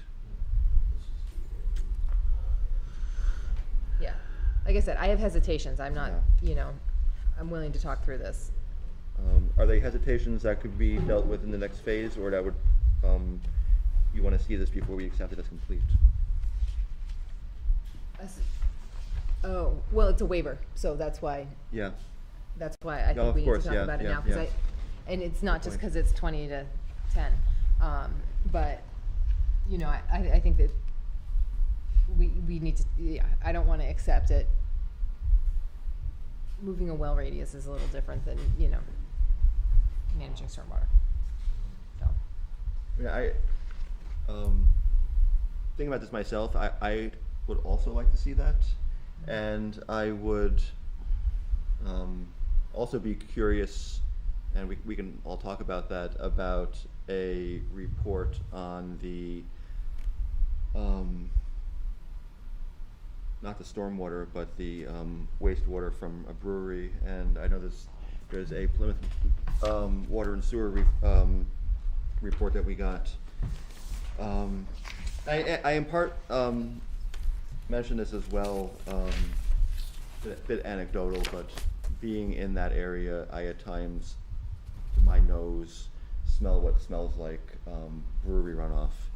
And I understand with the new facility, a lot of that would be changed, but it still kind of gives me pause.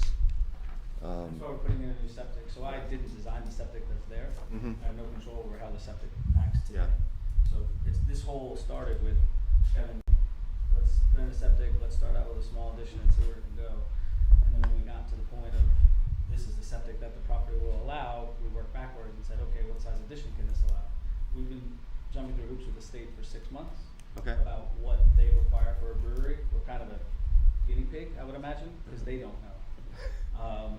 We have tanks upon tanks upon tanks that we're putting into the system because they're worried about chemicals that go into, it's kind of funny, we can take yeast, which we get a bunch of, and throw in the backyard, but chemicals, which you drink out of the same tanks that we use chemicals in, need separate tanks. So we've gotten the floor drains, we've gotten the tanks, we've gotten to the point now where they're like, okay, we know exactly where the brewery water is going.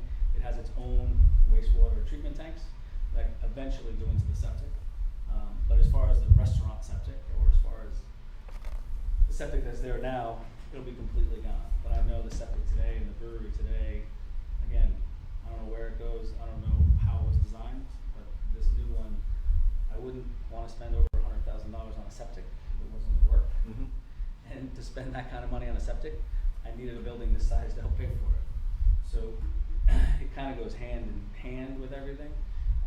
If I made something smaller, I would be able to produce enough beer that could pay for it. Like, it's all kind of calculated out to how do you pay for this expense? And it's based on business. We have business now that is good, that we don't have room for people to go, we don't have room for, where they can sit. So we're trying to expand that to obviously a company that's going on. Plus the growth of Plymouth is insane, and I'm happy for that. I like that. We don't want to be anywhere else, we want to be there. It's just a matter of we're doing everything we can to maximize our return on a huge investment. And I do appreciate you making that investment to improve that system. Oh, yeah.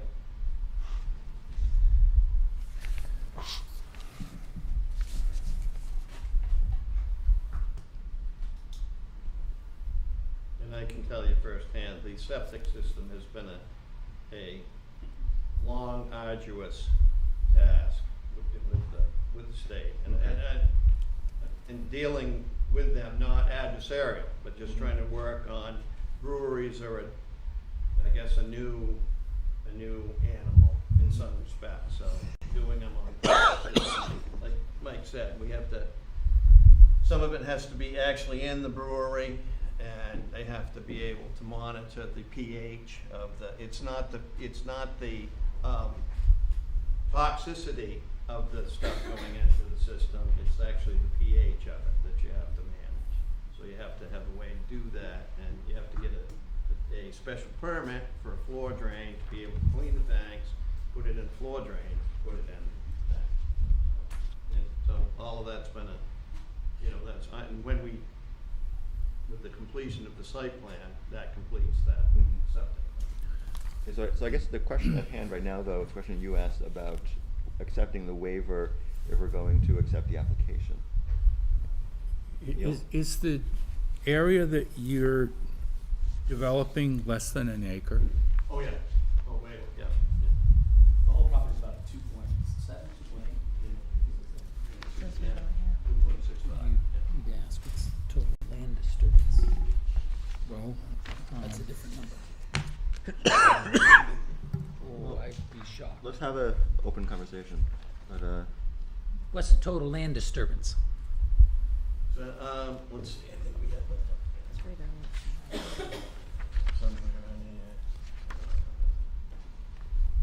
here. The present area of impervious is 37,000, and the new was 14, but I included in that this section of parking area that's already there. That's it. This was the one that was done in 17. And let's see, the overall, the total impervious when we're done is 45% of the lot. So your disturbed area is less than an acre? On the total thing, Well, I mean, no, now what we're doing. Your is way less. proposed The area. proposed is way less than any, yes. The overall development area would be a little over an acre, but that counts everything that's been done today.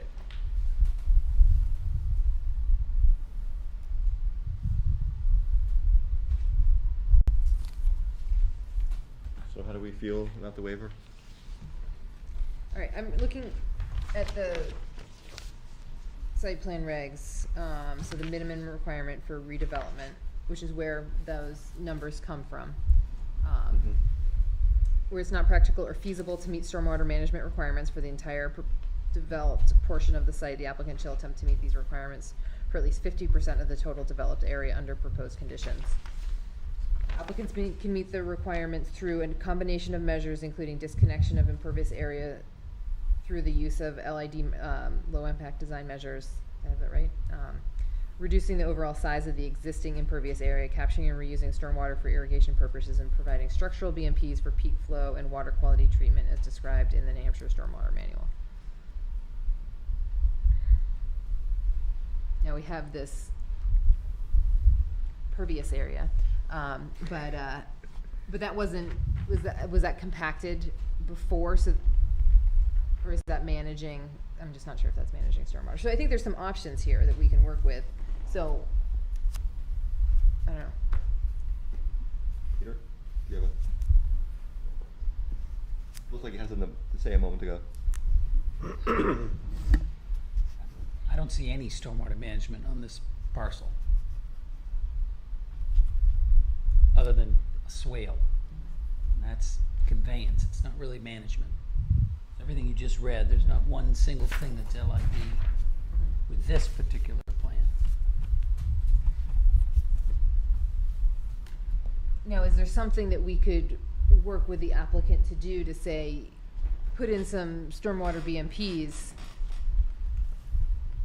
to manage on site without an erosion control plan? Like, I recognize that, you know, this is a massive business undertaking and not trying to make this this difficult, but want to make sure that we're not, I mean, stormwater is a massive issue everywhere. We spend a lot of time talking about it, and it's finally mentioned in our site plan regs, but like, I think it's really important that we need to make sure we're managing stormwater, so. I think you touched on a good point. It's a redevelopment. It's a existing business that came into, I mean, was it vacant when you bought it? No, it was during COVID, so it was barely running. But Oh, right. Well, there's no question. I mean, it's a thriving business. My son can't get enough of your pizza. should have brought some time. Inducements won't work. So I mean, I applaud your effort, but I mean, it's, at the end of the day, it's still a commercial business on a commercial lot that's expanding, and I think there are some measures the board can work with, and others, in terms of, you know, precedents and even the regulations, we should keep the standards the same. Yeah, and I do think, I mean, realizing that this is the only business that has been using this as a parking lot and stuff like that, so saying that this is an existing parking lot, if it's beyond what we have approved in the past, we should count it as new, which I think you did, so that makes sense, so. Under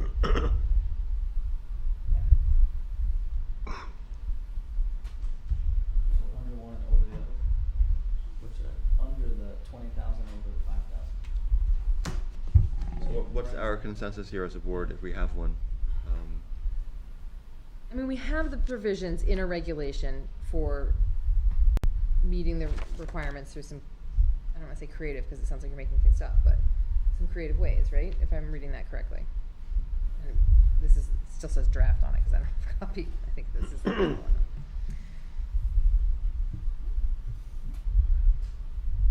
Comments from the right? No. We're in board discussion, right? Yeah, we are. We haven't accepted it as complete yet. Right, oh, true, right. Yeah, so, I mean, Your feeling? I think there should be some, perimeter control, and they should have some kind of plan for runoff. Now, is it something that we can accept as complete and then work with this in a iteration? Conditional. Okay, yeah, exactly, thank you. Conditional approval to, I mean, I don't want the rainwater either. I want it to go away. Right. I No, mean, know. and I mean, the one issue to consider as well is if we accept it as complete this evening, that starts the clock ticking. Mm-hmm. Whereas if we don't, and we hold off until we get more information, that also sets the clock back a little bit further if we do need more time. I would love to hear some other thoughts, because I'm not totally sure what to do here. I'm wondering if the talking to you like you're not sitting in front of me, I'm wondering if you would be willing to think about some meaningful stormwater on site that could show up on a plan, and then we could start this process again. Just add another thing to the agenda in July. That meeting's getting busy. Yep. Well, looking at the plan, I mean, you're gonna relocate ADA parking closer to your new main entrance, correct? Get it up on the hill. And really, ADA parking should be a durable surface. That should be paved. There still will be ADA out front. We still have the paved front where it's a handicap entrance in the front of the parking lot. Okay. So we can have ADA there as well. And I think there's one spot there in the front. There's two. It's like two. Yeah, so we can put, if we need to move the ADA to that side, then that's fine too. That's all paved, and that has a. Oh, I see. So this is paved. I couldn't tell. The paved, Has its own separate entrance. the front is paved to about the restaurant, and everything else is gravel? Yep. Say again? Yeah. Paved to about there, and then this is gravel. Yeah, this is all gravel, so this is paved, which is used to be the main entrance.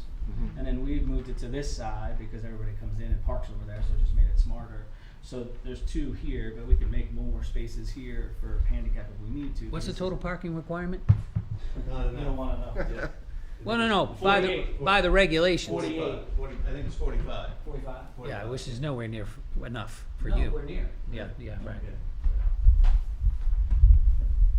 How many would you like to have? 100? 100. Yeah. That would require. That requires a lot more things. Because of variance. Yeah. Over parking requires a variance? Yeah. Correct. I know it's that. I haven't heard of that either. Yeah, yeah, Wow. yeah. That's in our Over parking, that regulations? means over a septic system, or the leach field. No, I mean, No. it means Going over the You know, parking, over I know you're too talking about many this. spaces. Too many Right. parking spaces. That's why we're Right. in the Yeah. leach field and Yeah. parking, we have no room for it anywhere else. right, all the big boxes get waivers to put in less, Yeah. and restaurants can't get enough. They can't get enough, that's right. That's why I'm saying, you might wanna look at that. It's one space per 4 seats. I think it's a good minimum, Yeah. but I think the maximum has to be basically. But you're a different business. Your turnover rate is much higher. Yeah. Doesn't everybody just go out to dinner with their wife and their 2 kids? I No, mean, so if you Yeah, go on is there like, always a party of 4? if you go on one day, you could look at the parking lot and it's packed. Yeah. And you're walking inside and it's empty. And then you go on another day where the parking lot is barely full and it's full inside. Like, I will there's say- no rhyme or reason.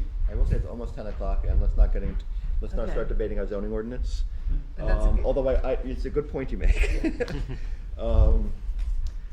But yes, we can move handicap parking to the front if it wants to be on the. Well, we already have it. Yeah. We put 2 more, because I wanna have 2 near the I feel like it's too late and I don't know what to do. So yeah, we are at 10 o'clock if the board wants to make a motion and vote. It to- is 9:59 actually, Oh, yeah. you're- Okay, I you're think ahead. I'll reluctantly make a motion to continue this meeting until the end of time. Second. All right, all in favor? Aye. Aye. Opposed? Get this resolved. Abstentions? Okay, we're in for the long haul. So, sorry, I have 2 things. I feel like we can accept this as complete and start to work on it. Or we can not accept it as complete and start to, and let the applicant work on it. So, because I feel like there's some more stuff that we're gonna need. I think an approval tonight is probably unlikely, is my thought. so I'm wondering, the question is, as far as I'm concerned, do we? So once we accept it, we start the clock ticking. Right. That's what I was saying. And so there are benefits to accepting it. On the other hand, it buys you a little extra time to. And the board and the applicant can agree on an extension if it's mutually agreeable Yes, to that's the true. time, the That's true. 65 day. Thank you. Yes? Could I throw out a suggestion? You may. How about conditional on we provide you a drainage plan? Acceptance of the, not approval, but acceptance. Oh, well. We're talking about acceptance, right? We haven't even.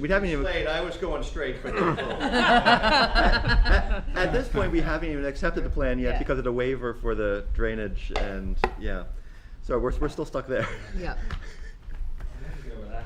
So can we accept it and then work out the Yeah, details? I'm fine with that. I think okay with that. I feel like it holds us to being. I mean, there's good things about makes us make a decision. Hopefully, it's a decision you like. But we can. We're here to work with you. We're not trying to be difficult. I would like to make a motion to accept this application. as Second. complete. Okay. So is there any further discussion? Is that a motion to accept without any conditions? Accept, not approve. We're Accept. The application. As complete. As complete. Yes. Okay. We're not approving. Understand? We haven't even done the acceptance yet. You're gonna get a crack at it, though. Which Okay, all in favor? Aye. Opposed? Abstentions? Okay. So the application is accepted as complete.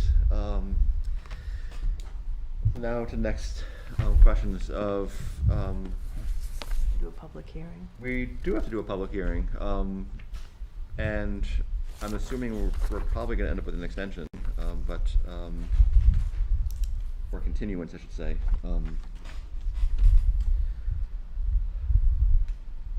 So, we've been talking about this application a little bit already at this point.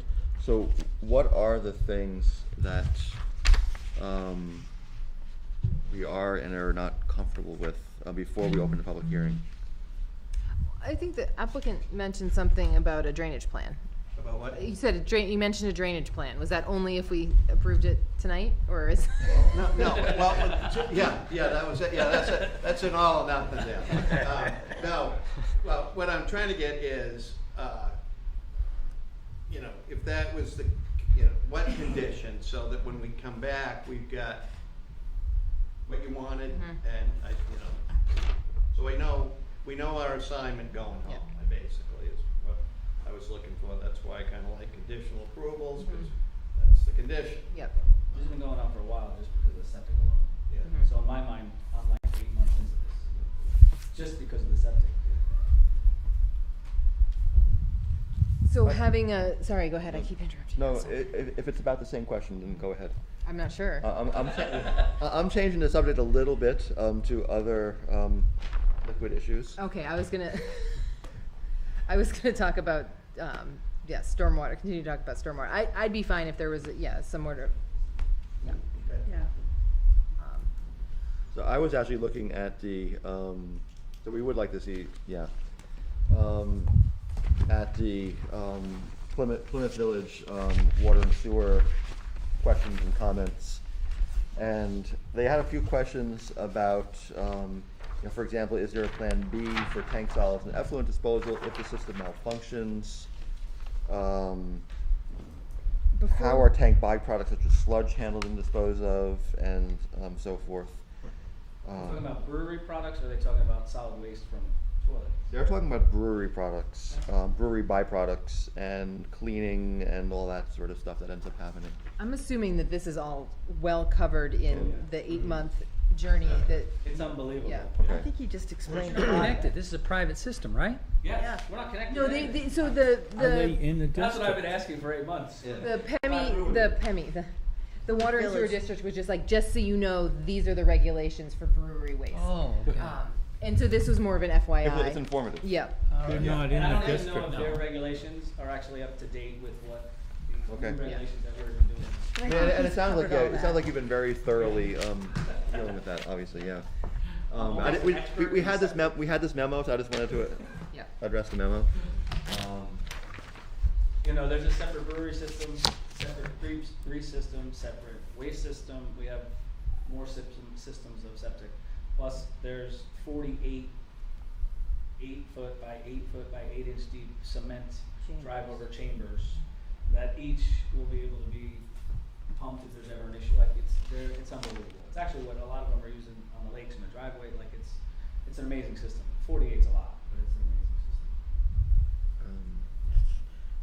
amazing system. I was earlier in the evening, it was a long time ago at this point, I mentioned the design guidelines, and it does seem like you, just perusing the design guidelines and looking at your plans and elevations, like you meet, I think, everything that we're asking for. In my opinion, at least, it's a bit subjective, but it looks like in terms of massing and fenestration and all that, like we're on It'll par. look pretty much like it does now. Yeah. There's some color variations at the brewery point, but I want that barn style look to it. I don't want to ruin that. Oh, and the articulation of the different masses along the way. And More you dig, the more rocks you're gonna find. Just found one big one.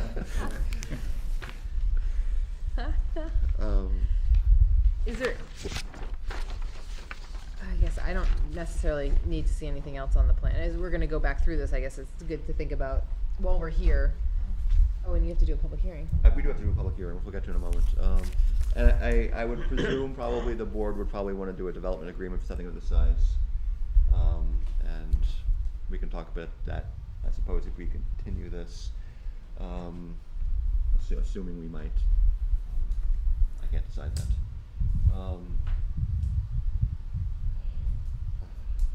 So, do we want to do a public hearing now? Do it. Yeah. Okay. It is currently 10:07, and we will. I will open the public hearing. Does anyone have any comments about this application? I'll give you a quick one. Sorry, Mike. Oh. All right, so I'm Mike Clifford. You guys just approved a subdivision for me.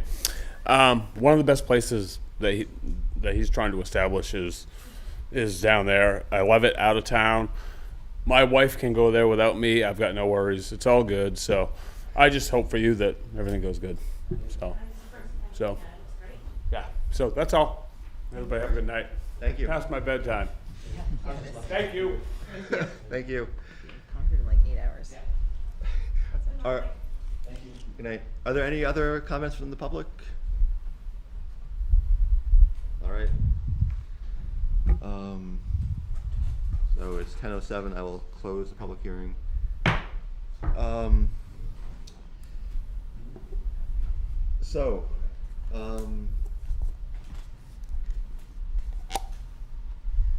Where do we stand?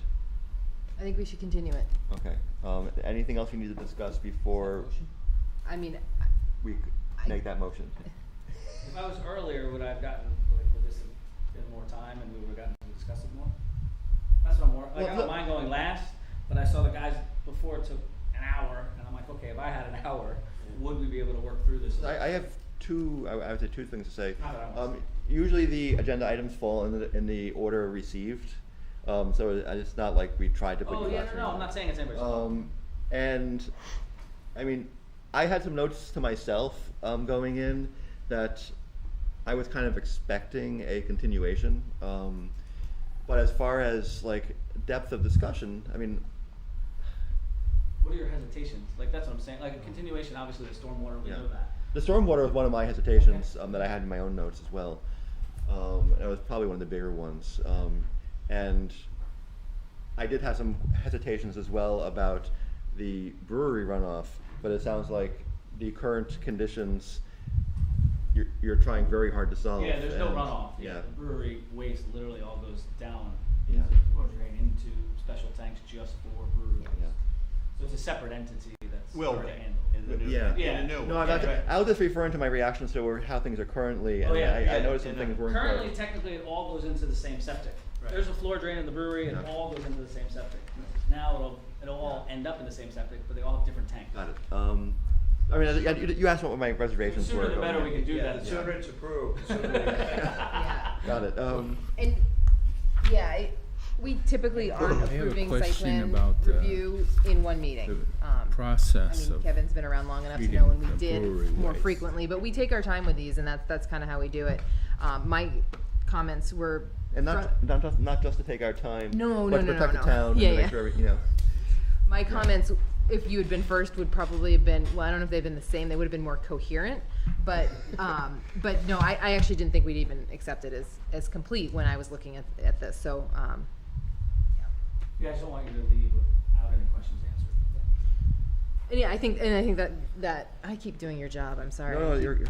I have a question about the Neil. processing of the brewery effluent. Is there aeration? Is there media? Is it chemical?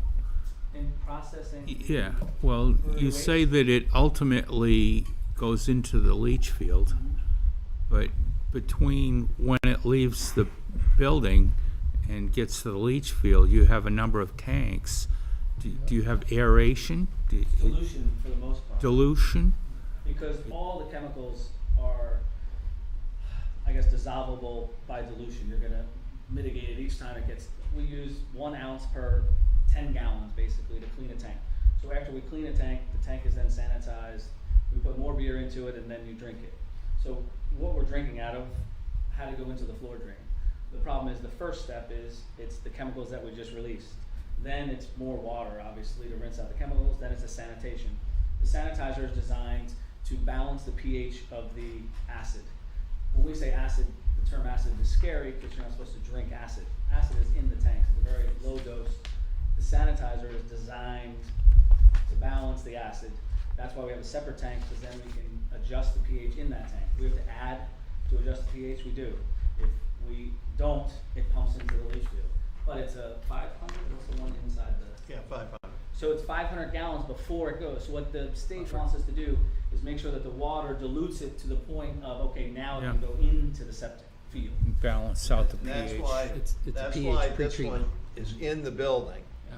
so that that can actually be monitored, so that it's released when the pH is at the proper amount. My And- question was making me go through all this. If something goes wrong, does the state then help me out with it? And the answer is no. Yeah. Even though they require it. You have to go on Google or is it, what's the other one? You know, you ask questions and ask the other guy what he did.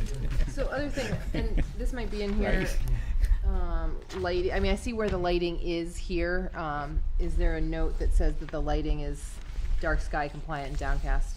I can tell you now that most of my customers complain that we have 0 lights. Yep. We don't really, there will be no parking lot lights. The only lights will be on the building, they're Okay. all on timers. It makes me aggravated when people drive in and say, you have no lights, because I'm like, the place was there 5 years before we bought it. What happened, like, there were never night lights. Yeah. So the only lighting that we do is on building lighting, and we'll have patio, rope lighting, things like that. They're all on timers, but there is no huge. Yeah, I think parking lot or anything just like as that. long as there's a note on the plan that says it's, you All know, down. downcast and dark, yeah. Yeah. Yeah. Yep. Anything else that we can think of while we're here? I only wrote down 3 things: lighting, landscape, and stormwater. So, those are my. You've already brought up Yep. 2 of the 3. Yeah, the landscape front, and Kevin can talk to it, but we're basically planning on using all the big rocks that we find to be the border of the landscape. out Kind of a front. retaining wall along the front, and then flat Already, area. you've just about taken every tree off that property already. Yeah. It was funny because there was only really like 10 trees, but it was just all brush. Yeah, the I undergrowth get there and crap. there's like nothing, and then Yeah. by June, it's 10 feet, you can't see the building. So one of the things I want to do is be able to see the building, like that's the biggest thing, is seeing the building. And you Now I want to get the state to cut down the circle trees, because now when you drive down the circle, those trees are so high, they block the property. Good luck with that. I like the circle trees, but I get why you don't want them there. Any planning for landscaping around the building beyond moving rocks? So the front of it now, we have landscaping out front, which is basically a rock wall and mulch, and that's basically what it will be, stone and rocks. We really don't have gardens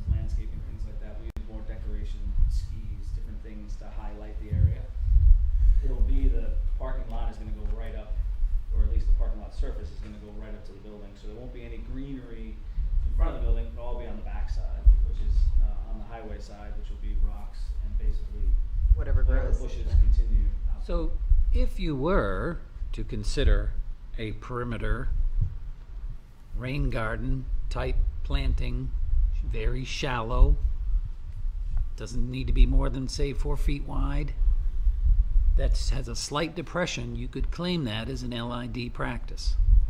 So we could do that on the brewery side. Because basically it's the new building that we're worried about. Yep. And if you had room beyond one sort of middle parking lot dividing island, which helps your clients not smack into each other, gives some definition, and also would be a drainage type feature. I think the drainage management could be on either, I mean, I think we're looking at, I mean, I think we'd be fine with it coming off of the old building too. It's just, it's because of the new building, but managing stormwater anywhere on site is important, so. That side has a huge hill to it. That side is really easy. I mean, the other side has a hill to it too now. I mean, the whole thing is coming off the mountain, but that side with the pavement pretty much has a pretty good exit. Yeah. I don't think this building will affect the original building. Nothing's gonna go that way. Yeah. Most of it's gonna go to the south of it. But yeah, those are easy fixes. What kind of soil have you found there? It actually is a mix. It's more of an Adams over here, and then somewhere in here it becomes a little more of a higher Glacial till? groundwater. I think it's a monadnock over here. That's not bad. No, it's not.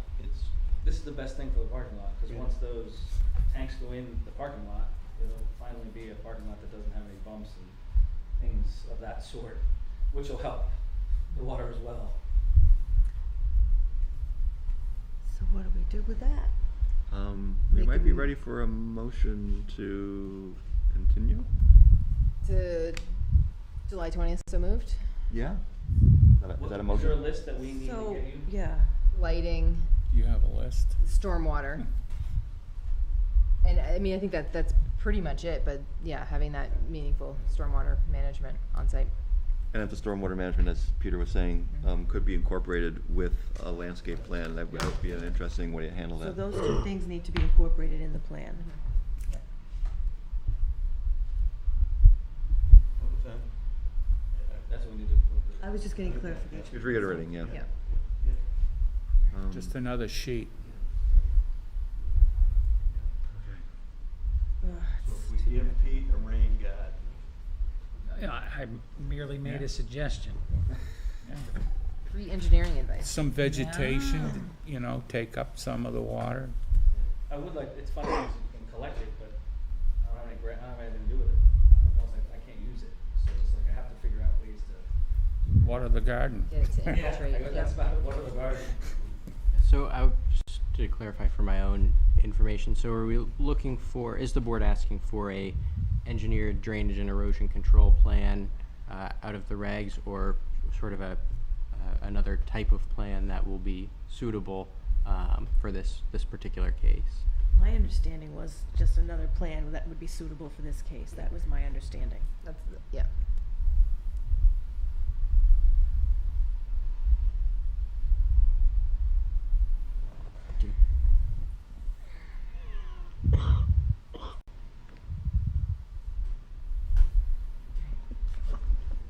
I made a motion, right? You were Second. intimating Oh, I thought I that, you were made a intimating motion. that you would make a motion. I said so moved. Oh, you did say so moved at the end. You did. Yeah. Second. It's getting late. Yeah. Okay, second. So we have a motion and a second to continue this meeting to July 20th, or hearing, I should say. Not meeting. Is there any further discussion? All right, all in favor? Aye. Aye. Opposed? All right, thank you very much. We are continued to the 20th, this application. And so before we all go, Okay, next. dare I ask, are there informational or pre-application reviews still on the docket? None that I have been made aware of. I don't see anybody in the, I don't need unless to keep Frank it. has a pre-application. I don't know. It's gonna be changed anyways. Maybe first on the list. All right, so thank you very much for Thank you. holding out until 10:30. Oh, man, I'm dead. So I have one other piece of business here. So other business from members of the board and planning staff. Actually, does anybody else have anything I to? have two things real quick. One, let's fix the ADU in our zoning ordinance because that is bogging us down, and if we're seeing more of those. To remove the conditional use permits. Yeah, at least, yeah. I imagine some of that might come out of the housing study. Yep. But, so noted. But it's becoming a burden. The other thing is the waiver information in the staff reports were awesome. That's all I have. Thank you. Yeah, the information you gave us, Joseph, was very helpful. Well, I'm glad. Thank you. All right. So we have, if you remember, we rescheduled the early July planning board meeting for June 29th to not, like, in case people were traveling for the holiday and all that.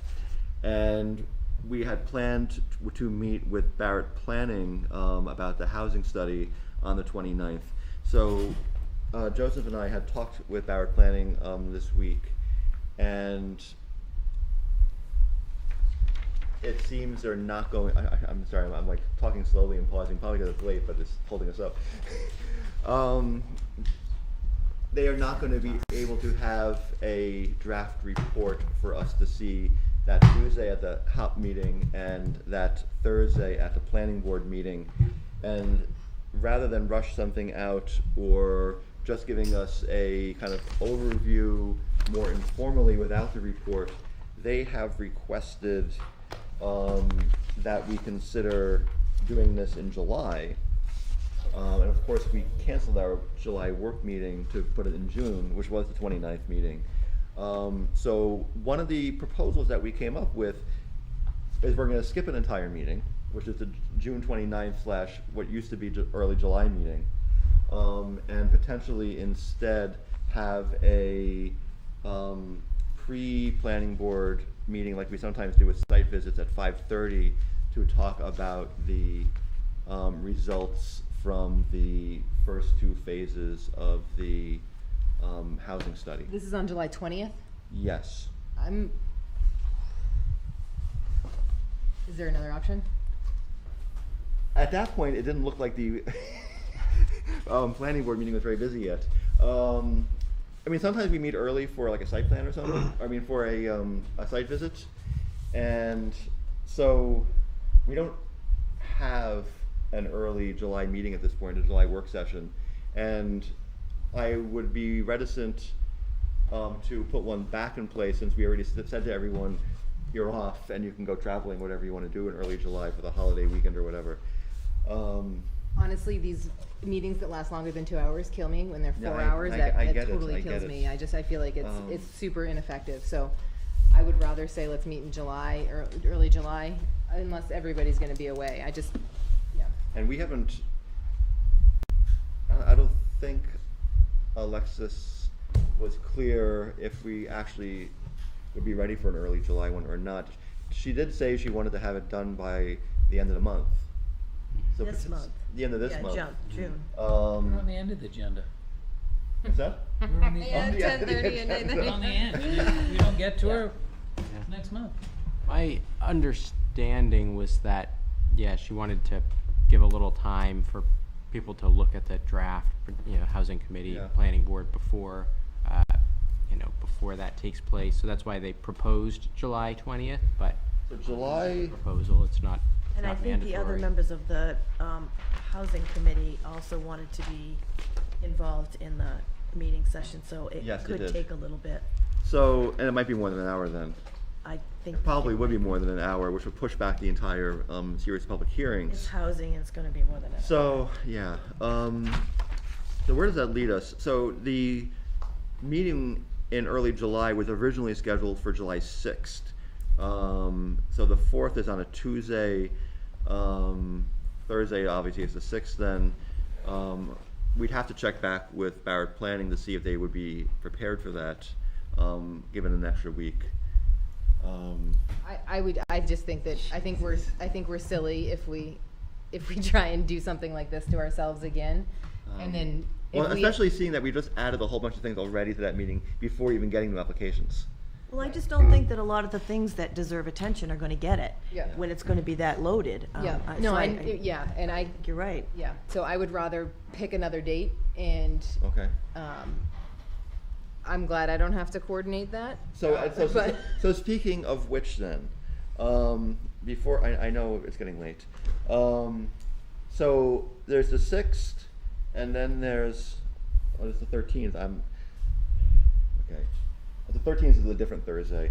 And I was going to say, could we do the 13th? And as the chair of the Housing Committee and the Planning Board, I'm going to be at a wedding in another state. So I will not be here on the 13th. Yeah.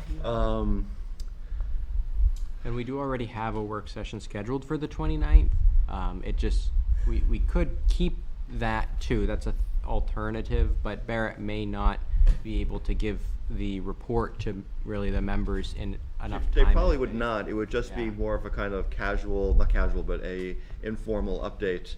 And they might not be able to do it in person as well. They might be in Zoom, which we could do. So